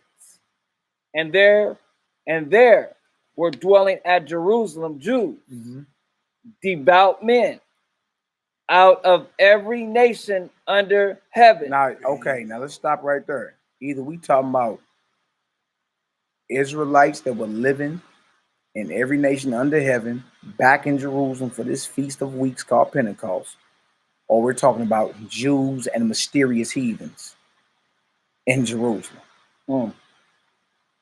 I mean, it's pretty clear once you read it. You did, especially after we just read Pontius Pilate letter about foreign Jews who would come to Jerusalem for Passover and the feast days. Right? So if we just read there were dwelling at Jerusalem, Jews, devout men, right, out of every nation under heaven. Oh, okay, it makes sense even when we read it historically that these Israelites would come back to Israel. You understand? Will come back to Israel for the high holy days. Makes sense. Let's finish this. We'll get to it. Come on. Acts chapter 2, verse 5. Yeah. And there were dwelling at Jerusalem Jews, devout men, out of every nation under heaven. Now when this was noised abroad, the multitude came together and were confounded, because that every man heard them speak in his own language. And they were all amazed and marveled, saying one to another, Behold, are not all these which speak Galileans? Galileans meaning Galilee, right? Now Messiah from Nazareth, Galilee, they followed him. Are not all these that speak Galileans? Not meaning they not Israelites, but they from a certain part in Israel. Like today, if everybody came up here talking with some, I'm here to prove, you'd be like, dang, they from Baltimore. Ain't y'all from B-more, ain't you? Like I'm from North Carolina. The sister talking about North Carolina yesterday, Nikki and them. You feel me? You can tell accents. So you got these Israelites, you understand, that understood a Galilean dialect. And was like, how are we hearing them speak in the tongue in which we were born in? Because all these brothers were not born in Israel. They were born outside of Israel and would travel home for the high holy days. So when they start hearing them speaking their own language, the lands and languages in which they were born in, they said, hold on, aren't these Galileans? Right? Galilee is a certain spot in Israel. All right. Come on, Hebrew. And how hear we every man in our own tongue wherein we were born. Parthenians and Medes and Elamites. Come on. And the dwellers in Mesopotamia and in Judea and in Cappadocia. Now look at this. These are all foreign Jews. Where are they at? They're in Jerusalem for the Feast of Pentecost. As witnessed by this. Look, we just now reading this. We've been said this in Acts the 2nd chapter. We just now reading this, and even Pontius Pilate knew the difference between foreign Jews and their harsh Judean brethren. Right? These are Israelites born in all these different lands. And the power of the set apart spirit was resting on these select brothers that followed the Messiah, and they were speaking the gospel of the good news of him, and they were hearing it. They were hearing the gospel of Messiah spoken in the language of the lands that they were born in, but by nationality, by blood, they were actually Israelites. That should make sense. That should make all the sense in the world. All right. Greek Jews, Asiatic Jews, right? What else to say? All right. In Pontus and Asia, Phrygia and Pamphylia in Egypt, and in the parts of Libya about Libya, Cyrenia. We read Cyrenaic Jews, Libya. We just read Asia, Asiatic Jews. He was saying different lands around Greece, Greek Jews. Go ahead. About Cyrenia and strangers of Rome, Jews and proselytes. Jews and proselytes. You was like, well, okay, a proselyte is a convert from another nation.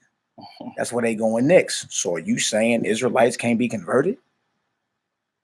That's what this I thought the Messiah said, unless ye be converted. Who was he talking to? Israelites. He was talking to Israelites, man. You did. You had to be converted and learn Messiah. Jews, meaning those dwelling at Judea, right? And proselytes, Israelites that had to be broke off and understand who they are and brought into the faith. Go ahead. Cretes and Arabians. Crete is around Greece. And Arabians. Go ahead. We do hear them speak in our tongue the wonderful works of Yah. Y'all hear that? You see? Now, they hearing the wonderful works of Yah, or the gospel of his son, right? And they take this miracle that happened at Pentecost and they go back home, right? And that's what Paul get to writing all his letters to. That's what happened, man. And a lot of people don't want to deal with it, but it's the truth. It's the truth. These were Israelites that would come to Jerusalem for the feast days, that understood, that spoke the Greek language or whatever language of the land they were born in. And when the 12 disciples, under the command of Yahushua, the Messiah, they were told, don't leave Jerusalem till you get that power, that Holy Spirit. Pentecost came in, which is the next high holy day after Passover. They get hit with fiery tongues. Right? They don't start speaking gibberish. I should have bought a Honda. Jean-Claude Van Damme. The people, or the Israelites, the foreign Jews that were there, understood what they were saying because they were speaking the gospel, or the good news of the Son of the Most High, in the language of the lands the foreign Jews were born in. Right? If that's understandable, throw a 7 up in the chat. Throw a 7 up in the chat. What verse was you at? Was that down to verse 11? The verse 11. Okay, that's it right there. Read that Grecian and we're going to get our prayer off real quick. We're going to keep all these parts down to like 2.5 hours, maybe 2 hours at the most. Then that should make sense to everybody, especially after we just read Pontius Pilate, especially after we just showed the Israelites can be foreigners. right? We read Exodus 2:21 and 22. Moses, as an Israelite, was considered a foreigner in his land. You did. We read Exodus 20 and 10. There's a difference between the stranger that dwelleth among you and your slave. We read Leviticus 25:35 through 44. If you want a slave, you got to buy them from heathens. Your brother that done waxed poor is a stranger that dwell among you. Like all these scriptures line up. All right. Then we just went to Acts 2:1 through 11. You understand? And we just showed that the foreign Israelites would come back to Jerusalem for the feast days. Even Pontius Pilate recognized that, right? And some of the places that he named, we saw in Acts, the 2nd chapter. All 7's on the check. That means understanding is being had. So this was good for the day. Yeah, we ain't even scratched the surface yet. Not even scratched. It's just the foundation. Yeah, it really is. All right, read that Grecian definition for us. And this is Acts 6:1. Right, the definition of Grecian. We also need Hellenist if one of y'all could pull that out of the Zondervan Bible Dictionary. I don't know if y'all got that. We can look it up on your phone if need be. All right. Read Grecian. What is it? H what? Or G? G 1675. Somebody put that in there. G 1675. Mina J, my sister. Mina J, you know you a celebrity around here. Ain't nobody ever met you. You a straight celebrity around here. The J is good though. It's part good. So Hellenist is the first definition. One who imitates the manners and customs of worship of Greece and use the Greek tongue. The kicker, used in the New Testament of Jews born in foreign lands. Wow. And speaking Greek. That is this in the actual concordance? So historically speaking, Israelites who lived in Greek lands and spoke Greek tongues will be considered Grecians? Dang. Greek-speaking Jews. Greek-speaking Jews? Read that one more time, brother. Wow. Hellenist. Wow. One who imitates. One who imitates. The manners and customs. Like the Negro imitate American customs. Or just like your fraternities and sororities today. Yeah. Everybody's an alpha or kappa, a theta, a sappa. Phi. Whatever, you know, just they all Greeks. Is that a guy? That ain't one. That's not a one that I was trying, but y'all see what I'm saying.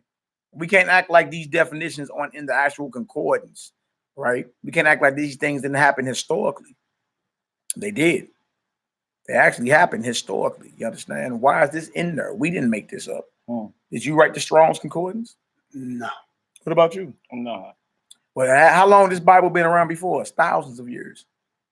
So the fact that we decided to go look up the definitions to bondman or manservant, maidservant, and stranger, and see there's a difference between an Israelite stranger, you feel me, and a heathen that's your slave. We even looked up Ak. It is what it is, man. It is what it is.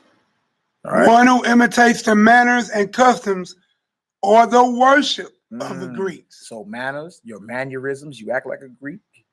You keep the customs of the Greeks and you worship. We just read about them keeping Greek games in Pontius Pilate. Oh, Houston, we have a problem here now, don't we?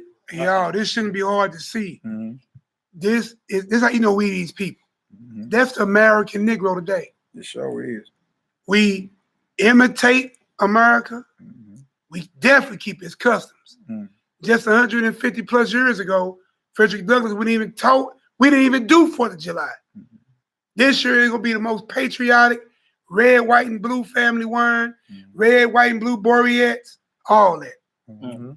You keep their customs, they worship. You got Sunday worship, white Jesus in your house, bowing the cross, eating crackers and water and wine or whatever on every second and first Sunday. I don't know what it is. You know what I mean? But we know exactly what you're saying. Yeah. You feel me? Now, this is in the actual concordance.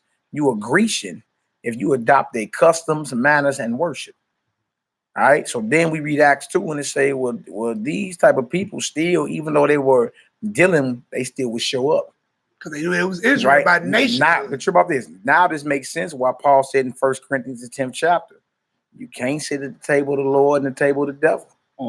He told him, like, look, if you don't believe in Mashiach, you got to drop that idolatry and get down with the Most High.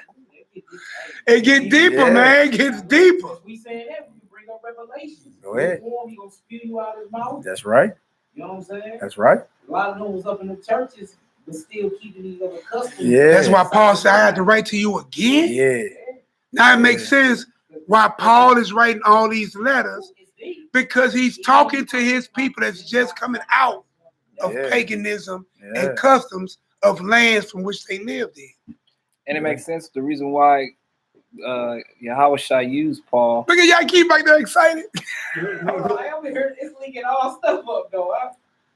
And it makes sense. The reason why Yahushua used Paul, a scholar of the law, to use him to be an apostle to the Gentiles. But what Gentiles were they talking about?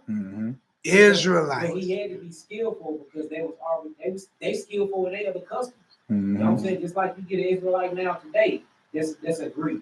You can't tell them nothing. They know where it was founded, by who it was founded by, and all their steps, they moves. You know what I'm saying? So to get you to like a black person that's into the Masonic temple and into masonry, they trained up. It's gonna take like a Judah knowledge to get them off their doctrine. Somebody gets swift with that, you know what I'm saying? Real cold with their swords. Yeah. How you letting them know, like, look, they, even though they was in the Greek culture and worship and mannerisms, they would still come to Jerusalem and show up at the feast. Paul wrote in 1 Corinthians 10, you can't drink from the cup of the Lord and the cup of the devil. You can't, because that's what was going on. The foreigners would come back home still because they knew they were. You dig? Let's get this prayer. I'm gonna read that definition. Let's get this prayer off, and we got like 2 or 3 more scriptures, and we gonna just shut it down for part 1. And we coming back. You feel me? We gonna come right on back. It's probably gonna be a 5 to 10 part series. You dig? But so far, we done showed how an Israelite can be a stranger. You feel me? In the law, Leviticus 25:35, Exodus 21 through 22. Exodus 2, should I say, verses 21 through 22. Leviticus 25:35 through 44. Exodus 20 and 10 is the difference between the manservant and the maidservant and the stranger that dwelleth among you. An Israelite can be a stranger just simply dwelling in a foreign land. He can be a stranger if he turns poor and he got to live with you, but you can't lend your money or your food out to him on usury, even though he's a stranger living amongst you, Leviticus 25 and 35. Or he could be an Israelite that was not born in Israel, born in foreign lands, speaking foreign languages, right? But would still come to Jerusalem for the feast. And guess who he would have to stay with? You, because you was homeborn. Okay, well, he could keep the feast, but all his males had to be circumcised. Why wouldn't he be circumcised? He was born outside the land. Okay, well, you got to get circumcised then. You know what I'm saying? If you want to keep the feast. He probably didn't even know that. It's all starting to unravel. It's all starting to unravel. And none of you Negroes that got these heathens in your assemblies, ain't none of y'all purchased them. None of them have been purchased. Stop it. Yeah. In a minute, they're going to be up at that table teaching. Oh. Huh? Instructing Zion. All right, think it's a game. Look at the old Pastor Dow. He got heathens all talking about Shalom. You know, Shalom Israel. You know, mine brother Bob. Brother Bob. No, he do, bro. Who the hell is this heathen? Brother Bob. He called with his set apart assembly. He actually got heathens over Israel. Man, he is going beyond off. Got these heathens instructing Israelites. They be over there dancing. Leaning, worshiping, dancing everywhere. I'm white people with Gadara dances. Yeah. River dancing. I'm Brother Bob. But listen, hopefully he'll get wind, wake up, and he got to make the change. Yeah. Brother Bob. Now, I'm Brother Bob. I commend his community work as far as setting the point, got his people together and ready. What people? I'm talking about yeah, stop it. Stop it. He off on that. He's off. All right, let's get this prayer off, y'all. What's up, y'all? Going on, man. All right, we all good, y'all. We all good. We facing Jerusalem. If you was living in Israel right now, it'd be 6:16 in the morning. You'd be just getting up. Matter of fact, Shebaniah Yehuda's on here right now. You know what I'm saying? You know, and ask him what time it is. It should be 6:16 a.m. in Jerusalem right now. So if you was living in Israel, you would just be getting up, getting your work day started. So of course, like David said, morning, evening, noon, I'll pray unto thee. You also got your 9th hour prayers in Acts the 3rd chapter, Matthew the 27th chapter, when the Messiah expired on the execution stake. Acts the 3rd chapter was when the heavens were opened up and the brother was healed that was above 40 years old. 3rd hour prayers, that'll be roughly in 2 more hours. You dig? And that's when Peter and them, right with what we was reading in Acts the 2nd chapter. That's when the heavens were open and they got hit with them set apart tongues, and they were speaking the good news in different languages, and the Israelites that heard it, that was born in them other lands, received Messiah. Now they got to go back home, and Paul the apostle and Peter and them got to write letters to them, instructing them, hey, look, you got to stop doing like this. You got to stop walking like other Gentiles. Don't be like other Gentiles in the flesh. Don't be like other strangers. Now you see who they were writing to, because you got scattered northern kingdom and southern kingdom living amongst these other nations. If that makes sense, put a 7 up in the chat. We about to go ahead and get the Yahweh's prayer off in Hebrew, and then we're going to read it in English. All praises, all glory, all honor to the Most High, the owner, creator, and possessor of all things. Repeat after me. Abinu. Abinu. Shabbat Shemayim. Shabbat Shemayim. Yikadesh. Yikadesh. Shimka. Shimka. Tabo. Kabo. Malkuteka. Mahuteka. Yeah, I say. Yeah, I say. Ratzonka. Ratzonka. Kabashamayim. Kabashamayim. K. Kang. Baaret. Baaret. Etlakim. Etlakim. Kukenu. Kukenu. Tanglanu. Tanglanu. Hayon. Hayon. Uslaklanu. Uslaklanu. Oh. Oh. Kataenu. Kataenu. Kamo. Kamo. Shel Sokim. Shelsokim. Gam. Gam. Anaknu. Anaknu. Lakotin. Lakotin. Lanu. Lanu. Wa'al. Wa'al. Tabienu. Tabienu. Lide. Lide. Nisayo. Nisayo. Ki. Ki. In. In. Kotsenu. Kotsenu. Min hara. Min hara. Ki laka. Ki laka. Hamam laka. Amam laka. Wahabura. Wahabura. Wahati beret. Wahati beret. Laome. Laome. Olami. Olami. Amen. Amen. Hallelujah. Hallelujah. Hallelujah. Hallelujah. Hallelujah. Hallelujah. Praise the mighty Yah. That's right. All praises in English. In English.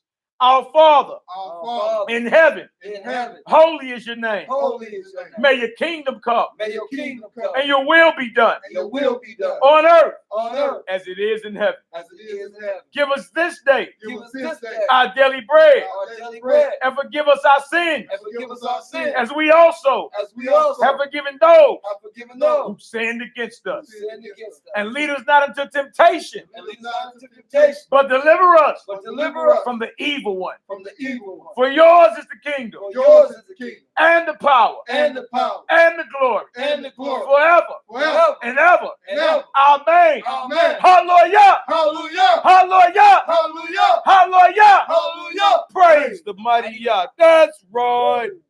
All praises, glory, and honor to the Most High.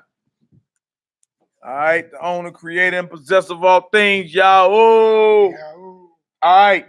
We're just gonna do a few more. We at 1 hour and 48 minutes. We're gonna keep these things between 2 and 2.5 hours.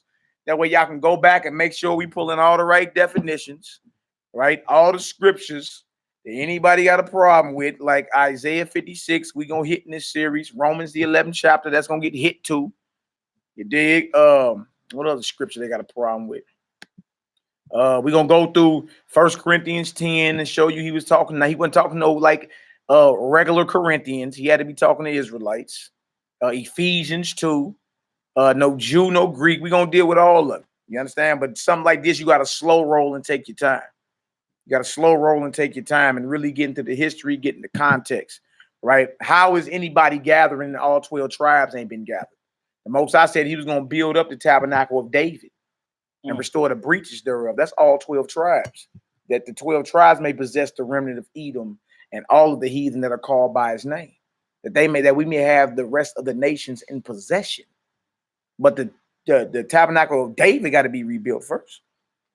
See, if you look at any of it, Zechariah 14, when the Most High, when his son sitting as king over the whole earth, those of other nations coming up to keep the Feast of Tabernacle. But that's when we are back on top. Like, how are we gathering anything and our house still divided and broken up? Okay. Now I understand why everybody is against the unity, whether they be so-called conscious Israelites or the heathens. Because with brothers starting to come together and sisters starting to come together and talk and sit down at the table and open up these Bibles, you're seeing the process of the tabernacle of David being restored. That scares everybody. The healing. You know what I'm saying? You feel me? And it forced you to be hypocritical. Like, you know what I'm saying? I can't deal with that Israelite right there. You dig? But again, you got heathens amongst you. Heathens that have not been purchased. You know what I think it is, though? To Mhm. be honest with you, Mhm. I think it's dealing with pride. Like, No, that's what it down the is. top level, It's one. a lot of people been teaching this bullshit for so long, they don't want to admit they wrong and come off their doctrine. Yeah. That's true. I believe you on that, man. And the people that's hearing this and kind of knows that what we're saying, what the Bible is saying, and the clarification is being brought out, is pride too that they're staying there. Because I remember we used to talk about those camps that the certain camps would be like they'll be man pleasers and they'll just follow the man and stuff like that. And then we start seeing videos of certain of these camps followers getting out of the camps and stuff. And then you can remember, I don't know if it was you or Mally watching and how they looked like they was just all shook and sad and looked like they were sorrowful, wanted to cry, you know what I'm saying? Because they was outside the camp, you know what I mean? And there was a strong spirit on them for them to continue to be in it. But when they got kicked out of it or whatever or not, they started seeing certain things. And it was like a person on drugs coming off the drugs, you know? And I'd see that some of these camps, you know what I'm saying, especially when we're bringing this out right here, people, man, this is easy. My little daughter can realize that, you know what I'm saying? Because truth be told, I was taught that, you know what I'm saying, that some strangers were Israelites and some strangers were heathens, Gentiles or whatever, whatnot. You know what I'm saying? It's crazy, man. It's crazy. It is what it is, bro. You did. I mean, as long as you never get to the point to where you're not willing to receive information, look at it, and shed old baggage and excel. Besides, say you can't put new wine in old bottles. That's all it is. That's the situation you're dealing with. You're dealing with old bottles that can't receive new understanding, new doctrine. That's been there the whole time. It's just blinders have been on.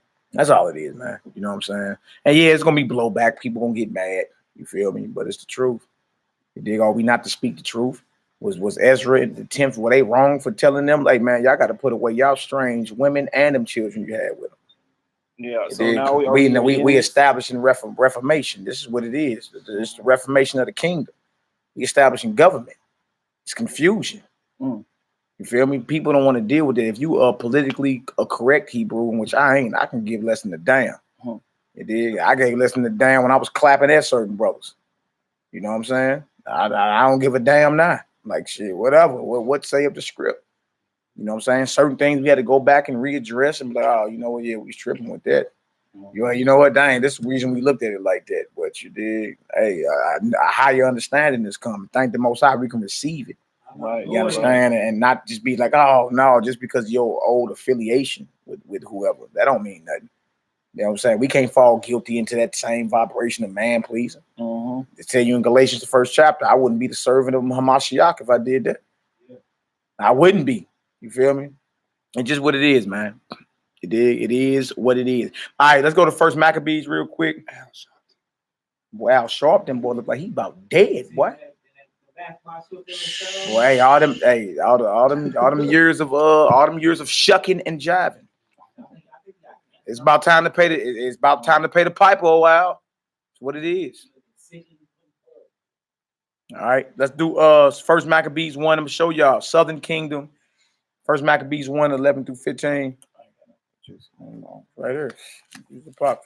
First Maccabees chapter 1, we're gonna read 11 through 15. We're gonna show you that when Israel go off and adopt customs of heathens, they become what's called uncircumcised.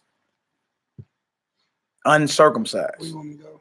First Maccabees chapter 1, verse 11 through 15. You push the wrong button. You just push the wrong button. There you go. Yep, 11 through 15. Then we're gonna show the northern kingdom doing the same exact thing. I may save some of this. Oh, yeah, I'm gonna do the Romans 9 and Hosea 1 real quick. And I'll save some more of this for chapter 2. We're just gonna build the whole thing up. We're gonna slow roll it. We don't want to give y'all too much at one time. But just know it's coming. Give them a chance to go back and believe it. We're not gonna duck Romans 11, Isaiah 56, none of it. That's some scriptures, boy, they love to hang on to. Anything to hold on to your master. Anything to hold on so you can spit shining shoes. Yeah, I know. One law for you that is homeborn and one law for you that is the stranger that dwelleth among you. You feel me? We went even and showed where the law is prophetic. It's prophesying about a king that had too many wives, right? 400 years before there was a Saul, David, or Solomon. Well, in Deuteronomy 17, Moses talking about a king when we ain't get a king to 400 years after that. Right? Also, if the law, why is the law talking about strangers waxing poor amongst us? Your brother, that's a stranger, waxing poor amongst you. When we all was in the wilderness. Why is it even talking about you that is homeborn in the land and you that that's a stranger that dwelleth among you? When all of us in the wilderness, none of us was born in Israel. The law is prophecy. It's prophecy contained in the law as well, right? And I think right there was the key. You understand, to start unlocking this thing, because when we bring that out, people will be like, "Well, how is it that the stranger or Israelites at this point, when we was not divided, we weren't even scattered at this point?" That's one of the strongholds that has brothers. So your rebuttal would be, well, why is it talking about a king in Deuteronomy 17? And how he couldn't have too many horses, too much gold, too much silver, and too many women. What king fulfilled that prophecy or that law? Solomon. Also, now we got in the law where Moses is already provisions for future events that would happen. Well, okay, it ain't hard to see about the homeborn and the stranger that wasn't born in Israel. Prophecy, provisions. Yes, Yahweh in his infinite wisdom dealing with his prophet Moses. At a time when wasn't nobody he was speaking to homeborn. All of them was born in Egypt. Each and every last one of them. Wow. Or at a time when your brother wouldn't have been waxing poor amongst you. It wasn't a year of Jubilee, was it? Nah. 19 years short. Now we got to really slow down and reread this thing. You feel me? And get into these definitions, man. You'll see is a total difference between the stranger that dwelleth among you and your manservant or your maidservant. Those are your slaves that were purchased, right? Those are heathens, right? The stranger that dwelleth among you is your brethren that either came back to Israel for the feast days, even though he was born in a foreign land, spoke foreign languages. You understand? He would be considered a stranger, and he would have to dwell with you, and he could keep Pesach or any of the feasts as long as the men that were with him were circumcised. Oh, hold on. Why wouldn't they be circumcised? They're Israelites, right? Oh, yeah, they wouldn't be circumcised because they were Greek Jews, Asiatic Jews, North African Jews who were not born in Israel. So didn't have that law in their head. Nah, it starts unfolding. We wasn't making it up. We knew this even before Pontius Pilate. This in Pontius Pilate's book. So that's a resource. And a brother that sent me this loved the white man. I'm like, oh, he couldn't have known this was in her. You see what I'm saying? Everything starts unfolding and unlocking. And like, oh, okay, I get it now. That forced them to level up too. The ones that was keeping them accustomed to come up to the Jerusalem. Like, nah, you gotta get back, you gotta get circumcised in order to keep the feast. They like forced them to level up because when they there, they can't be going off. You know what I'm saying? Yeah. So I even like the way how he headed to where he headed some peace up there anyway. Yeah. It forced them to level up and bring their knowledge back home. Eventually, they're like, the hell I'm even standing out here. Let me go get my citizenship in my home. Yeah, let me get on back home. I need to get on back home. Yeah, I need to get on back home. dig? And it makes sense why Paul will write, you can't eat from the table of the Lord or Yahweh the table of devils.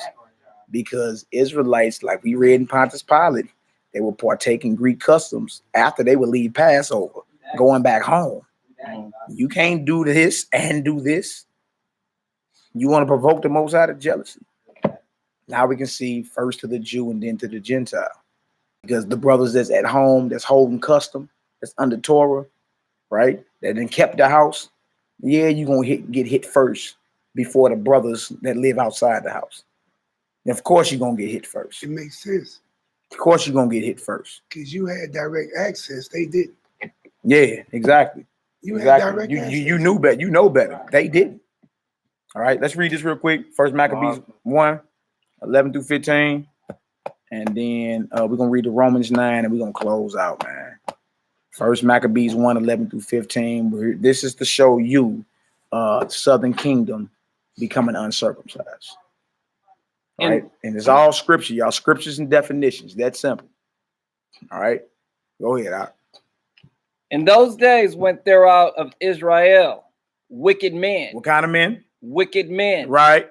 Who persuaded many, saying, let us go and make a covenant with the heathen that are round about us. Let us go and make a covenant with the heathen that are round about us.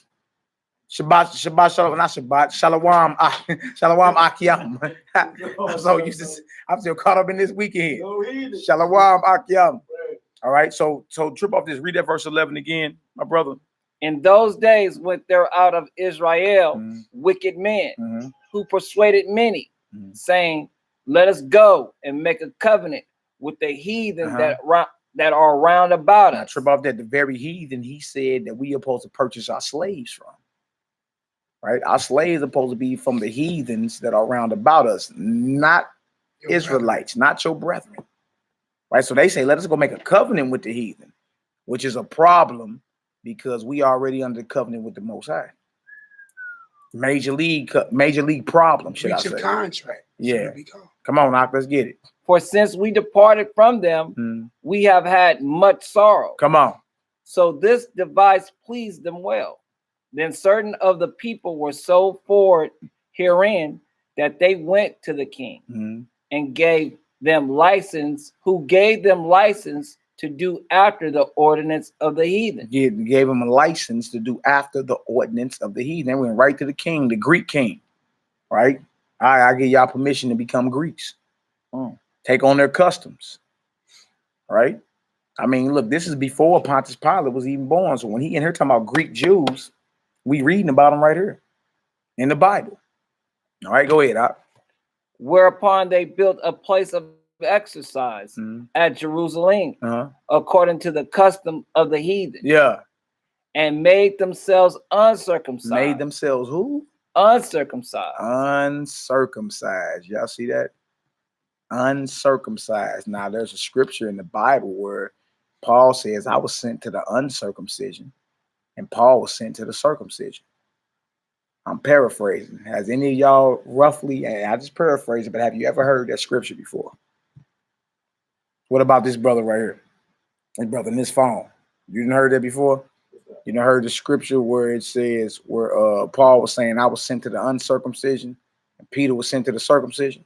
Yeah, it's in Acts or Galatians or something like that. And they're just roughly paraphrasing, but this is the uncircumcision right here, right?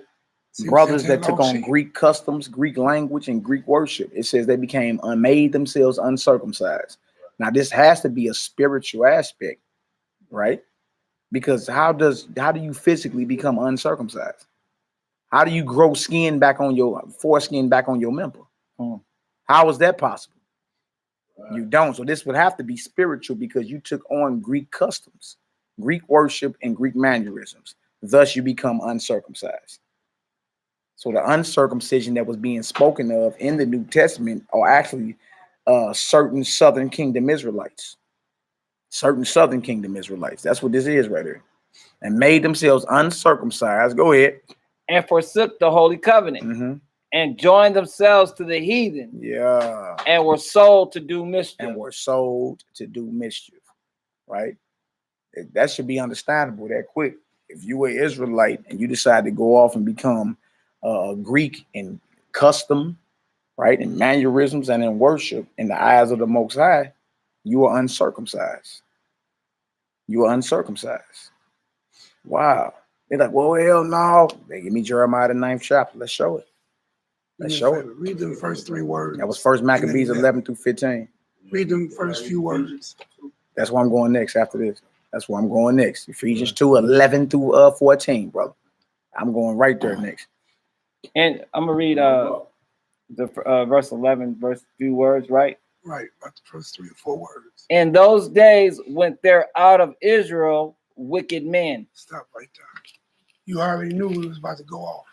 Wicked men are those who forsake the law. Yeah. So it makes sense after this time and time going forward, those same lawless or those who turned their back against the law and made another covenant with another people, breaking the covenant with the Most High, makes sense why all these other Israelites over time now will become more corrupt in the customs of the places where they were born. No doubt. No doubt. You know what I'm saying? They No left the law anyway, mm-hmm.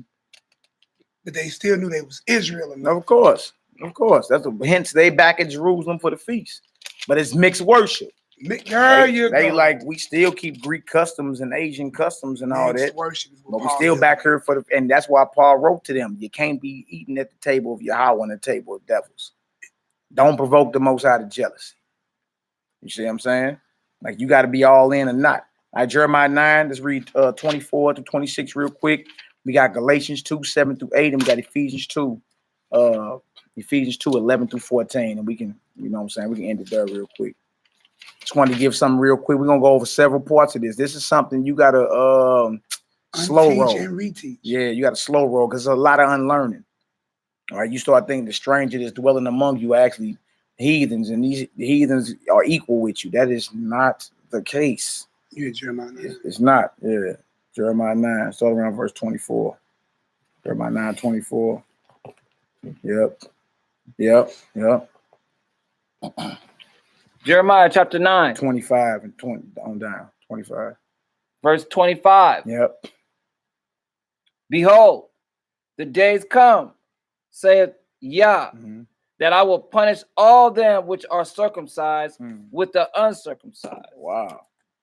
Egypt and Judah and Edom and the children of Ammon and Moab and all that are in the utmost corners that dwell in the wilderness.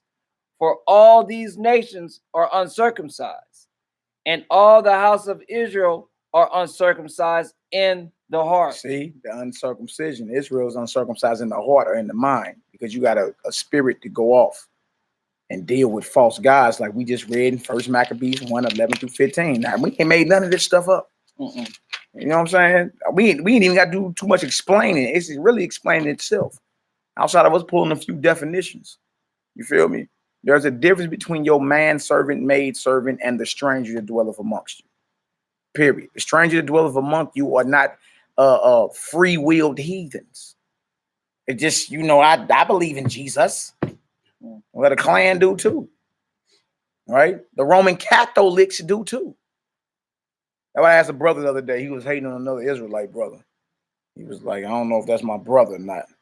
I was like, what, the Roman Catholics your brothers? He said, oh, hell no. I said, well, why not? He believe how you believe. In certain aspects, he believes just how you believe. Why he ain't your brother? Oh, it's because of what they do. I said, oh, it's action. Action. I was in the car. Oh, I said, well, what has that other brother done to you? Or what has he done to any of these brothers? According to Torah. Silence. No, he ended up saying after the silence, he ended up saying nothing. Wow. This real conversation. I was present. I'm like, look, you see the sorcery that's been going on? You see the sorcery that's been going on? And still didn't show the Passover. You seen somebody earlier today skinning his teeth. From where we used to be at. Skinning his teeth, boy. Teeth was, boy, wide as a mug. I'm like, dang. Brought up an Israelite. I brought up a booger picking heathen that was sitting right next to one of them brothers' wives. Oh well, you know, Most I say, you know, let them, don't forsake him, brother. I say, wow, don't forsake him, But forsake him. but forsake your brother. Forsake your brother. Wow, well, you don't see what's going on there. Cool heat. Hey, you know how people laugh when you call them up in their speech. Yeah, that's how he was laughing, skinning his teeth. You dig? It was ridiculous, man. I was like, okay, man, whatever. I hear it though, whatever. But you know what it is. All right. Ephesians 2:11-14, real quick. We just read about the uncircumcision, right? And then how Israel is uncircumcised in their heart, meaning their mind. They got a mind they're going against. All right, Ephesians 2, real quick. Ephesians chapter 2, verse 11. Mm-hmm. Wherefore remember that ye being in times past Gentiles in the flesh. And the what? In the flesh. Let's look at flesh up for me. Ephesians 2:11. Trip off this. Now, let's use common sense here. Is he talking about your DNA flesh? Hold on. He said you were once Gentiles in times past in the flesh. Mm-hmm. So either Paul is talking about a change in DNA, meaning you were born Chinese, Jackie Chan, but now you're mysteriously a white man. Mm. Is that what Paul's saying? Yeah. Is Paul saying because a Gentile accept Christ, he is no longer an Italian? He turns into an automatic Israelite. He's not an Asian. What is he saying here? He's spiritual Israel. That's another blasphemy. Like, what are you talking about? The Israelites that follow Mashiach or the spiritual Israelites?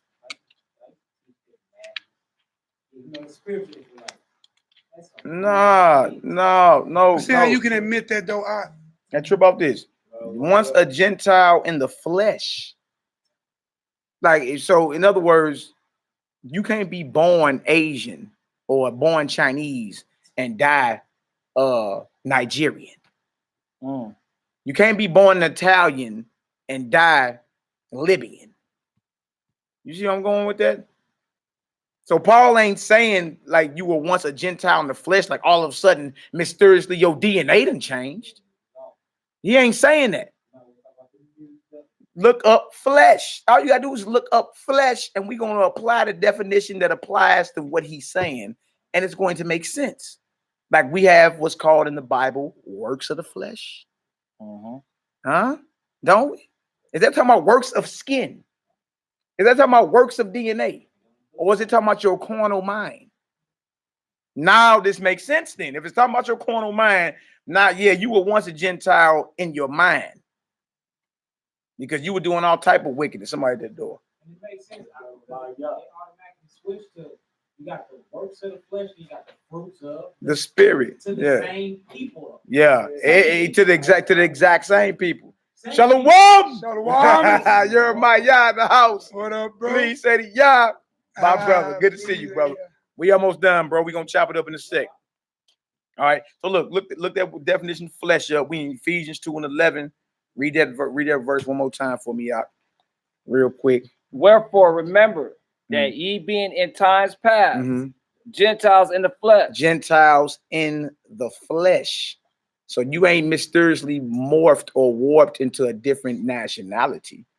Because of your mindset, you were uncircumcised because of what? You took on Greek customs or Asian customs, mannerisms, worship, all that. That's how you was a Gentile in the flesh in time past as an Israelite. Not because all of a sudden you were some heathen Gentile from Italy and now you believe in Mashiach and now you Nigerian. And that's not what Paul is saying. Based off your mannerisms, customs, and worship, you niggas was acting like Gentiles. That's all he's saying in Ephesians 2:11. He ain't saying because you Irish and all of a sudden you're from Nigeria. That's not what he's saying. All right, being in time past a Gentile in the flesh. What that say right there? That definition. And we gonna. This is the definition of flesh in Ephesians 2:11, and we're gonna apply the definition that matters. Simple. Come on, Doc, let's get it. G4561. Yeah. G4561. Mm. Sarx, flesh, Mm. the soft substance of the living body, Oh, which covers the bones and is permeated with blood. so we talking about this? You were once a Gentile in this? If that's what we talking about, then he's saying once you believe, you can just switch your DNA and your nationality. You can switch that soft substance. Is that what Paul was talking about? Jackie Chan can be Irish now. Bruce Lee can be from the Congo. I think we know better. All right. What else to say? Second definition. Let's see if this applies. Mm-hmm. The body of a man used of natural or physical origin, generation, or relationship. Born of natural generation. Keep going. The sensuous. Boy, you can't read, boy. Boy, just sensuous. Come on. The sensuous nature of man. The sensuous nature of man. Go ahead. The animal nature. That's what it's talking about. Mindset. Just like we just read in 1 Maccabees 1:11. The brothers became uncircumcised because they took on the sensuous nature of Greeks.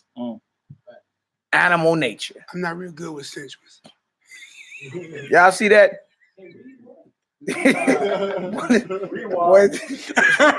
Well, go. So go read that again. The sensuous what? The sensuous nature of man. The animal nature. The animal nature. Going in the mindset. So now we know that's the definition that Paul was talking about when he write to Ephesians. He's not talking about you can switch your DNA. The animal nature with craving, which incites to sin. Which incites to sin. Wow. Yeah. Now we get menstrual women give. But true about this. Now we getting somewhere. Now we can read this again. Ephesians 2:11. One more time. Wherefore, remember that ye being in times past Gentiles in the flesh. Or Gentiles according to your mindset. All right, go ahead. Who are called uncircumcision. Called who? Uncircumcision. Well, come on. By that which is called the circumcision in the flesh made by hands. Wow. Now we just read about uncircumcised Israelites. Jeremiah 9:25-26. 1 Maccabees 1:11-15. We just read it. So who is Paul talking about? And historically speaking, what happened in the Maccabees happened 150 to 200 years before Paul even had to write this to the Ephesians. So who was he talking about? If you can't change your DNA, he would have to be talking about Israelites, you understand, that took on Greek customs, worships, and mannerisms that Yahweh died for. That's why there's no Jew and no Greek. Who were one circumcised. Yeah. We tried that one. Not Jimmy Swaggart and Kenneth Copeland. All right, go ahead. That same blue letter on the bottom is a note in Colossians 2:18. Colossians 2:18. It says, the now sarx is used in the grave by the flesh. You can't. Why you reading low? Read up. I am. I'm doing that all day. Yeah, come on, bro. Note in Colossians 2:18, the noun sarx is used in the phrase by his fleshly mind. Fleshly. Colossians 2:18 said by the mind of his flesh. Yeah. Right? Yeah. So read Colossians 2:18. I'll read it for you. It goes, nope.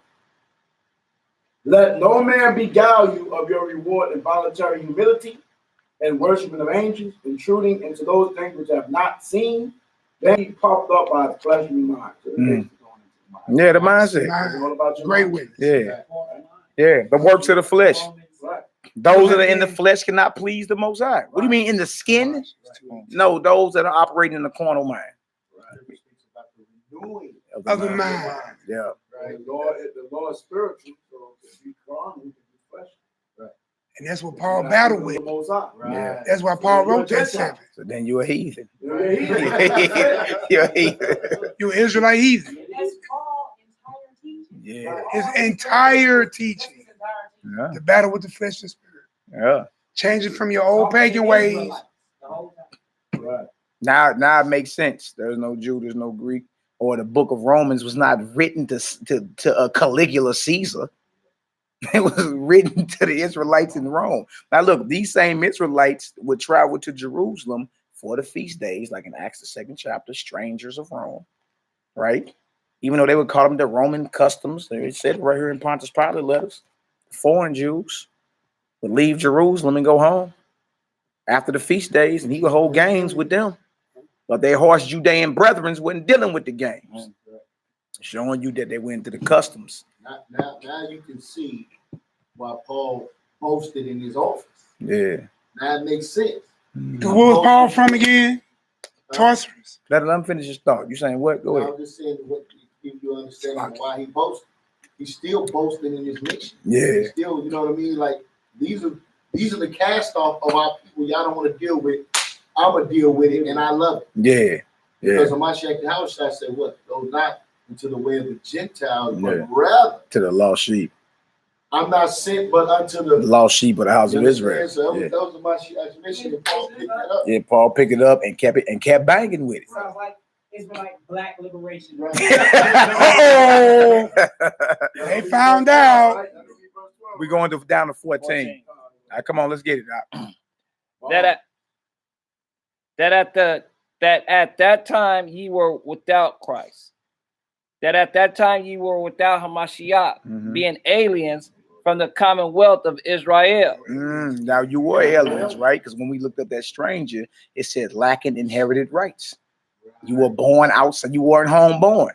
You were born outside the land and would travel home, even though you were dealing with your other customs. You still would travel home to keep the feast. Understand? And you would have to be lodged by brothers that lived there. Like if we go to Israel, we got brothers that live over there. They would have to lodge us. And we could keep the feast being strangers, caught up in all our foreign customs as long as all our males were circumcised. Even now in captivity, outside the land, we still we house each other. Yeah.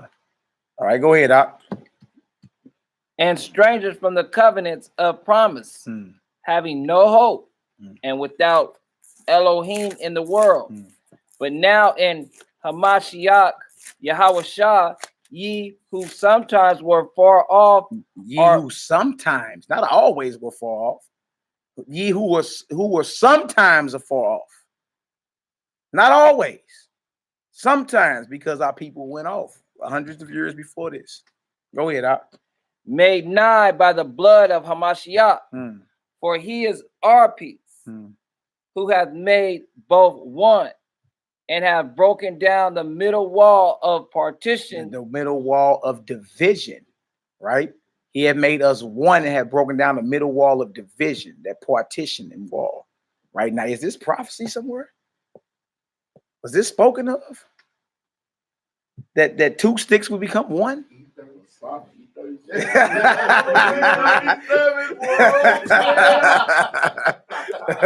Did you finish that down to 14, bro? Go ahead. Between us. That was it. That between, okay. Go ahead, out. On that the alien. Going to Ezekiel 37. On that alien part, right? 15 to 17. Word meant said to estrange away. Possibly and figuratively to be a non-participant. Alienated, be alien, right?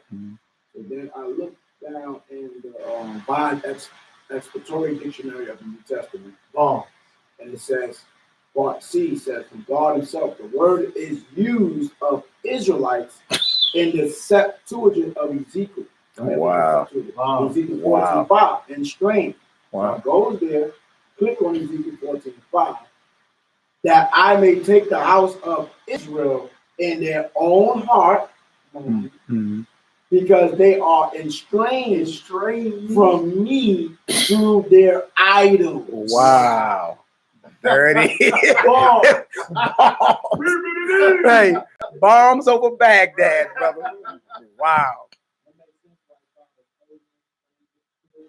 Yeah.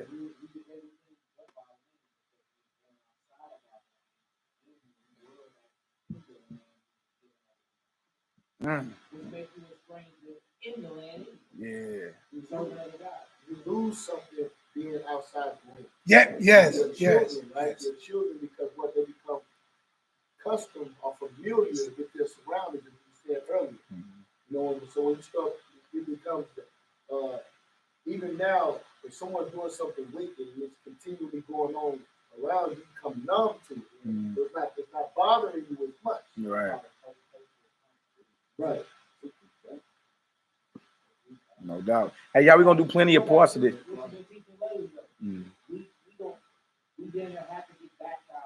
Yeah. Yeah. Yeah. Moving towards Zion, all of it, man. Oh, keeping what with Zion? That's what's up, man. Yeah, so So look, you'll be on Zion time frame, right? look, let's finish this off. Go ahead, man. You're good. Ezekiel, verse 6. Ezekiel 14:6. Therefore say unto the house of Israel, thus said the Most High Power, Yahweh, repent and turn yourselves from your idols and turn away your faces from all your abominations. Verse 7. For every one of the house of Israel, all of the stranger that sojourneth in Israel, which separated himself from me, and set up his idols in his heart, and put up the stumbling block of his iniquity before his face, and cometh to a prophet to inquire of him concerning me, I, Yahweh, will answer him by myself. Oh, you don't want to go out there, Papa Dog. Boy, you know, it'd be wild. It'd be wild how you read. It'd be wild how you read through them scriptures. You done read that plenty of times, like thinking something else. Like you pulling it out just to rebuke idolatry. And you ain't tripping the whole time. He just called Israel some strangers that separated himself. That's wow, man. Wow, man. All right, so look, let's Ezekiel 37 real quick. Let's just finish this off. We're gonna do a whole bunch of parts of this. I'm gonna keep it short. All right, 15 through 17. Ezekiel 37, 15 through 17. We just read Ephesians, the 2nd chapter, that said he done broken down the middle wall of the partition. You understand? That made us one. There's no difference between you and them. Not because so-called Greek clansmen that accepted Christ. Like there's no difference. There's no difference because both sets are Israelites. And Messiah came and died for both. That we may be one stick in his hand again. That was all prophecy, man. Wow. All right, let's finish it off.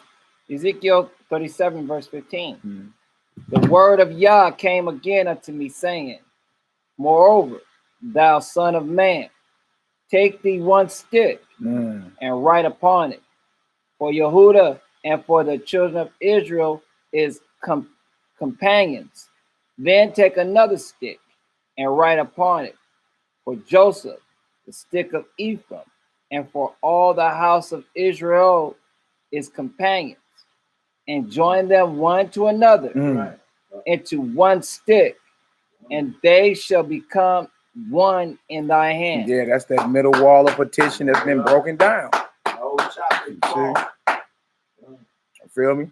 One last one, Romans 9, because he ain't gonna try to take you here. He's the God of the Gentiles as well. Let's read it just real quick. And the whole Hosea 1, 10 through 11. Romans 9. We're gonna read 23 to 24. This bombs over Baghdad right here. Romans 9. Yeah, I mean you can, I was gonna get all of them, but just give me Romans 9. Give me Romans 9, 23 through 26. Romans 9, 23 through 26, and then we're gonna precept it with Hosea 1, because Paul quote Hosea. Who are the Gentiles in Romans 9 he talking about? And so if you keep reading it all the way through chapter 10 and chapter 11 with the same mindset, it'll start making sense about the wild olive tree and who grafted in the what and the broken off branches. Where did he get that parable from? Jeremiah 11:16. Right? And then in Romans 11, he said he can graft them in again. We skip over the word again. Again. What do you mean graft them in again? It was grafted once before. What do you mean graft them in? What do you mean the ministry of reconciliation? How do you reconcile with something that you've never been a part of? He has given unto us the ministry of reconciliation, but he only know Israel. So how is he reconciling with heathens? if he never had married heathens? Come on, man. There's so many mysteries if we just slow down and look up definitions, man.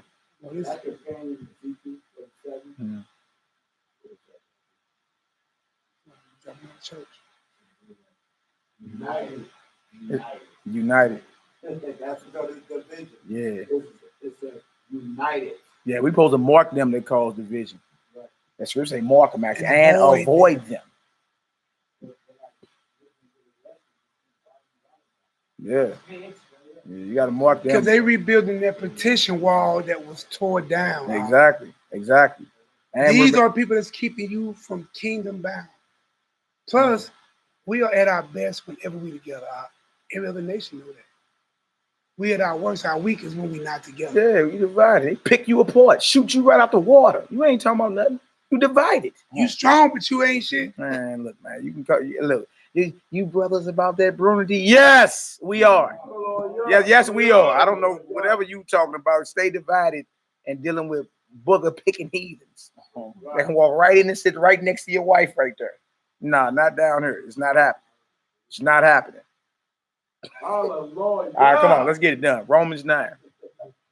Romans 9, 23 through 26. And y'all, if we lying, like look up all these definitions we pulled and say, no, that don't mean that. It mean this. Playing part. Like rebut every scripture. Don't just say y'all going off and y'all, teaching whatever. Just go through this whole lesson. We made it short for a reason.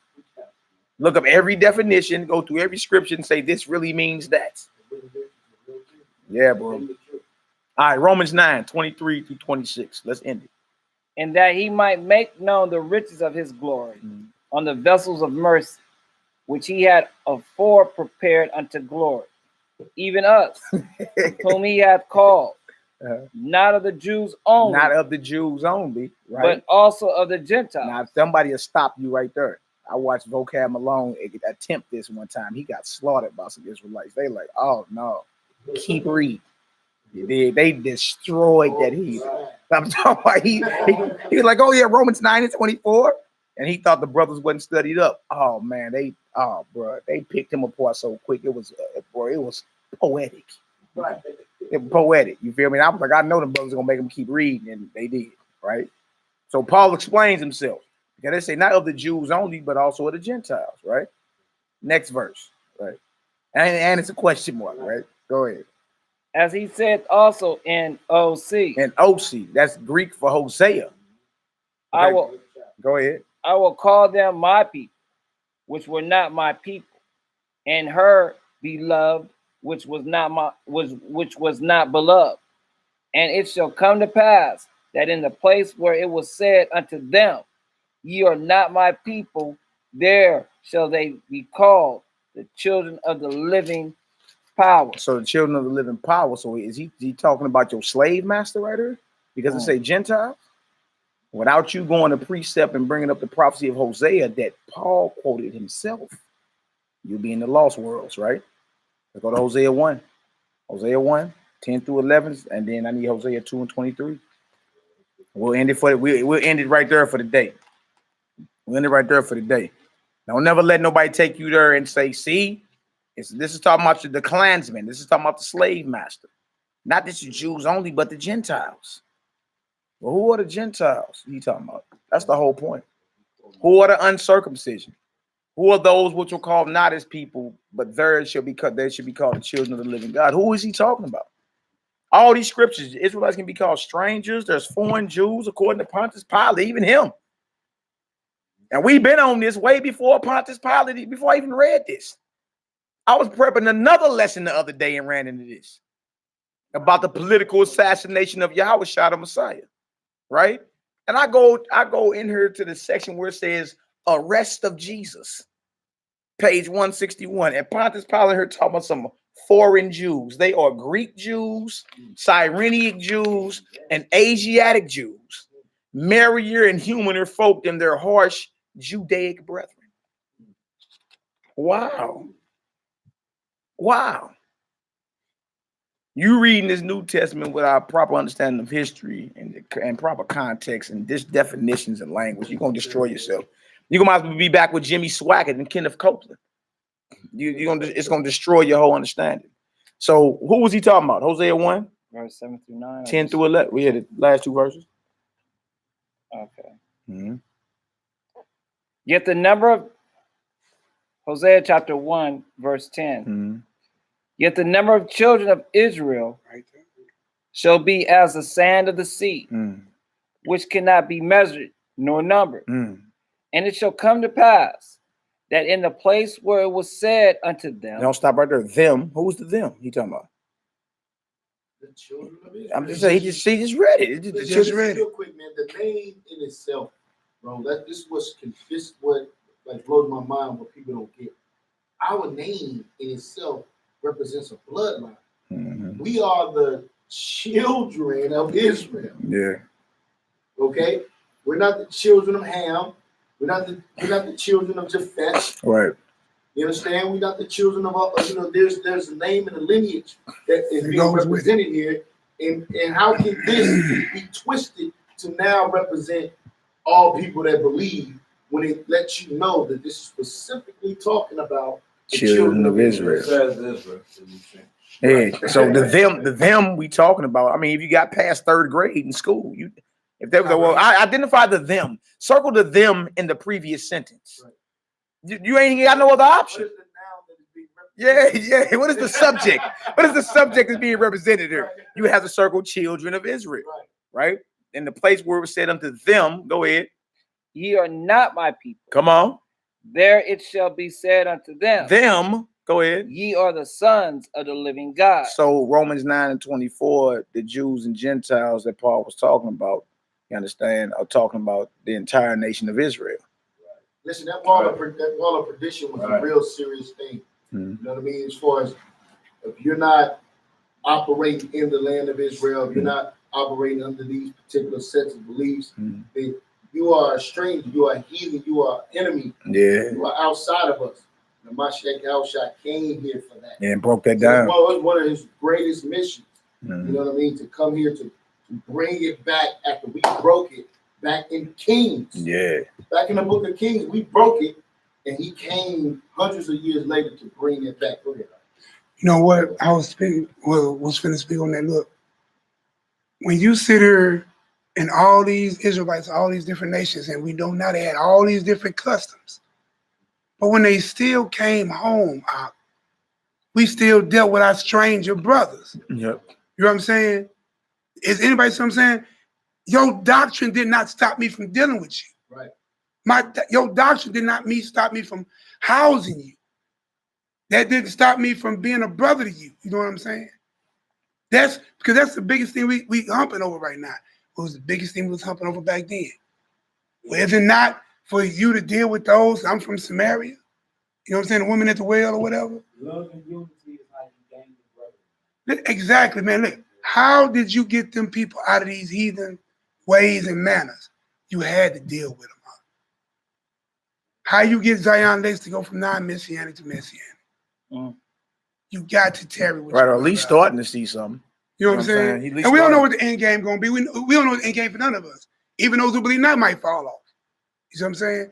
But the thing is, the doors of communication and brotherhood has to be there. You're talking about the fall off though, right? But the fall off begins with the separation. Yeah. When you are operating in the truth of the body in the camp, if people on Facebook kill me, how can you give somebody advice to say, be by yourself?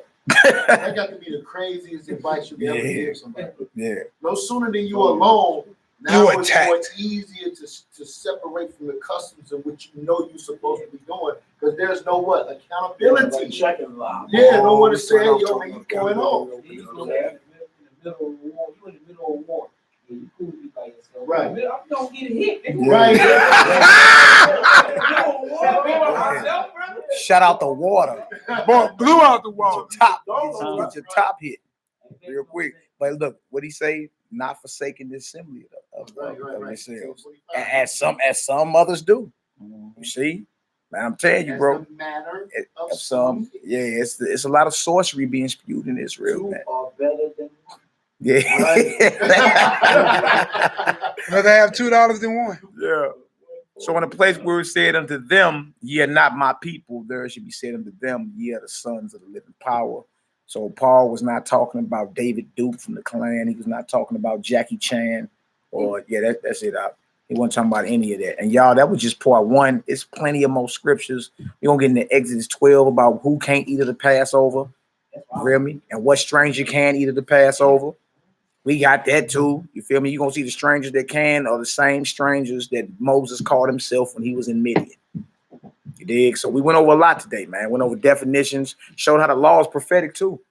It's prophetic. Like in Deuteronomy 17, it's talking about a king and how he can't multiply horses and silver and gold and too many women. That was a even though it's a law, that's a prophecy of Solomon. That's Solomon. Now Moses never met Solomon. Right. So why is that law in there? Right. You dig? One law should be for that is homeborn and for the stranger that sojourneth among you. Well, that was in the wilderness, he wrote that. And none of them were even born in Israel. Right. All of them were born in Egypt. The law is prophetic. It already knew we would be scattered and brothers would start coming back home for feast and all that. Or the brother that waxed poor around his brother and you had to build him up.